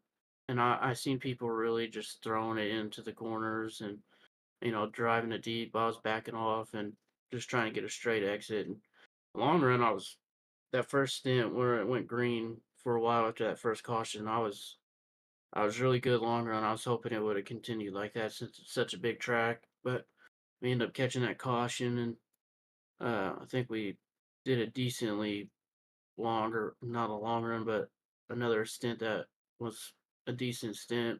And then at the end there, I knew since there was only 20 laps left, everybody's on tires, that I was going to have to just drive the car as hard as possible because I knew Jim and Pogo were really good, especially Jim on a short run. Jim was really good on a short run, so I just knew I was going to have to drive the heck out of the car and drive it on rails, and luckily we came out with a win there. I want to give a shout out to Matt for pushing me down the front stretch when we were 3 wide. He gave me a push to actually get by them on that last lap, which he didn't have to do. He could have sent it 4 wide if he had to, but I don't know if it wasn't for that, if what would have happened. Yeah, that would have been definitely a moment for the record books for 4 wide into turn number 1. Don't know how well you guys would have survived 4 wide, because 3 wide's intense enough, but 4 wide, whew, that turn 1 tightens up in a hurry. Yeah, especially because it gets so wide and then it gets so narrow. But I mean, if it just depends on how bad you wanted that win. If you would have went 4 wide or 3 wide, I mean, he made the best move he could have. In all reality, because if he gets that run on top, he's right behind me down the back stretch, following me through the tunnel. But I knew if I got clear out of turn 1 and kept them side by side, I came down low to give Pogo some draft to keep them side by side, to keep them battling. So as long as I made it through the tunnel, I knew it was as long as I had a good corner in 3, I was going to come home with it. Yeah, and that you did, Kenny. Awesome job here tonight. And me being a little bit of a statistics person, I like to look at the stats in the league. And with this win here tonight, it actually ties you with two other drivers for the most wins ever in the 802 league. I mean, how does that feel, and how's it know that you're one of the names at the top of that list, that when you load into a session, you're one of the guys to beat? That's actually pretty cool. I know, entering this season, I had a, you know, target on my back every race. Everybody's, this season's really competitive. There's a lot of fast guys in this season, and it's been fun to race so far. Last year, me and John pretty much won most of the races, and this year, this is my first win. Every other race has had pretty much a different winner, except for Pogo getting 2 wins, and these guys are just really competitive. It's probably the most competitive season we've had so far, and it's just been really fun running up front with these guys, especially new guys, and they know how to race and they're clean with it. And yeah, so far it's been really fun. So I need to go out there and get another win this season to break that three-way tie. Yeah, that it would be if you're the first to do it, that would put you with the first driver to break into double-digit wins out of anyone in any of the seasons, let's say. So definitely some cool extra stuff to race for. But of course, this season, racing for that championship, a win here tonight definitely helps out a lot, gets you that bonus points over Pogo. But sadly for most of the field, Pogo finishing second, that's going to be some tough consistency to try and beat. Yeah, he's been consistent all season long. My pretty much thought process into going into the season was just be consistent. I don't got to win every race, even though that'd be nice. But with the field as competitive it is, everybody's gonna have their off races here and there. But so far, he's been the most consistent out of everybody. I've finished in the top 10 every race. Not I wish it'd be top fives, but pretty much our goal is just to be consistent. Top fives. So I'll be fine with top threes, even better. And then obviously it wins even better than that. So we're just gonna go out there every race and try to get it done. Yeah, and that's a good point too, Kenny, that I wanted to bring up as well. Only you and Steve Ritter have 100% top 10 finish this season. So having that consistency is definitely key, and showing it off with that stat, that is definitely super impressive, because we've had a very diverse first, 5 races now? And very impressive to see. Sorry, 6 races. Yeah, it's definitely been a good start to the season. I'm looking at it. Pogo has 2 wins. I got a win tonight. Delgado has a win. Rob's got a win, and then Jacob Bowen had a win at Daytona. So yeah, it's been pretty diverse with the drivers. You got comers and goers at the start of the race to the beginning to the middle. So as of right now, it's you don't know who's gonna go up there and win each race, especially on long run races and different tracks, short, intermediates. A place like Pocono. It Everybody has a different driving style in this season, so it's cool to see who's gonna be the comers and goers each race and who's gonna be competitive there at the end. Yeah, that it is. And tonight, Kenny, you were the guy at the end of the race picking up the checkered flag. Big congratulations once again. That was, like I said, an incredible race to the end there. But before we let you go, we'll let you get back to Victory Lane, continue celebrating. But before that, I'm going to go hand over the mic to you for the final time here tonight and thank who you got to thank here and get you back on your way. I just want to thank all my teammates over at Piston Broke Motorsports, Dustin, Jason, Frank, Brandon, for all that they do every race for me in the Discord. We just be in there talking. It's pretty fun in there. And then I want to give a shout out to all the sponsors for the league. Give a shout out to Premier Setups. If you ever need a setup, go check them out. Also want to give a shout out to you for putting on the broadcast and all the admins over for the 802 league for putting this league on. Alrighty, Kenny. Well, I'm sure with that stats we were talking about today, we'll be talking to you, of course, some more here in the future. But tonight, go continue celebrate this win, man. It was a great one. I appreciate it, brother. Alrighty, folks. That was Kenny Reel in the Premier Setups number 11 down in Victory Lane here tonight. So that will do it here in the post-race show. Let's see if we can go on through and run through tonight's finishing results. Kenny Reel in the number 11 picking up the win. Jeff Pogo in second. Jim Ott rounding out the top three. And then how about this guy? Had a shot at the win with the alternate strategy. Had a great night, all said and done. That is the number 8 machine of Matt Taylor. Rounding out the top 5. He is back and picking up right where he left off. Steve Ritter in the 16 will finish 5th. And then rebound of the night was one lap down at one point, able to claw his way back up to a 6th place finish.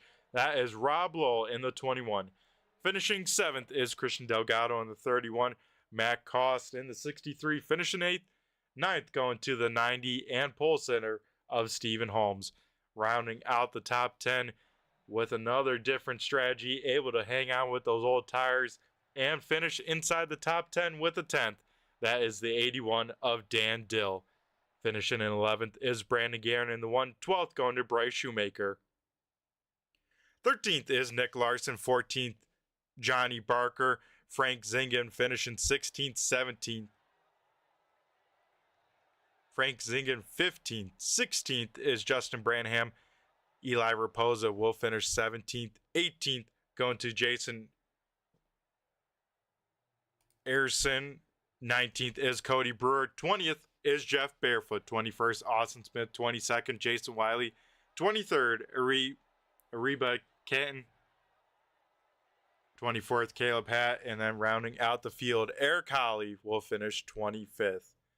So that will do it here tonight for the Holly Jolly 200 here with the Riptide Radio Next Gen Cup Series. Kenny Reel picking up the win with a great fight for the last 5 laps. If you need to highlight Reel, just watch those last 5 laps. It was awesome to watch. Once again, want to thank all you guys for tuning on in live.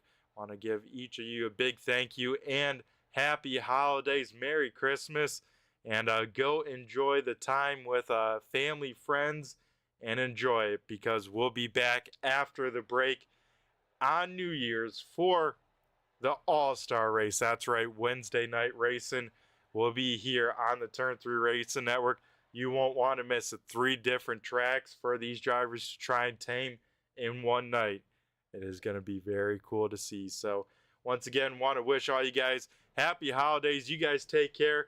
You guys would be oh so kind. Turn 3 partnered with Premier Setups. Link in the description. That will take you there. I've been Brett the Jet in the booth. And this will do it here tonight.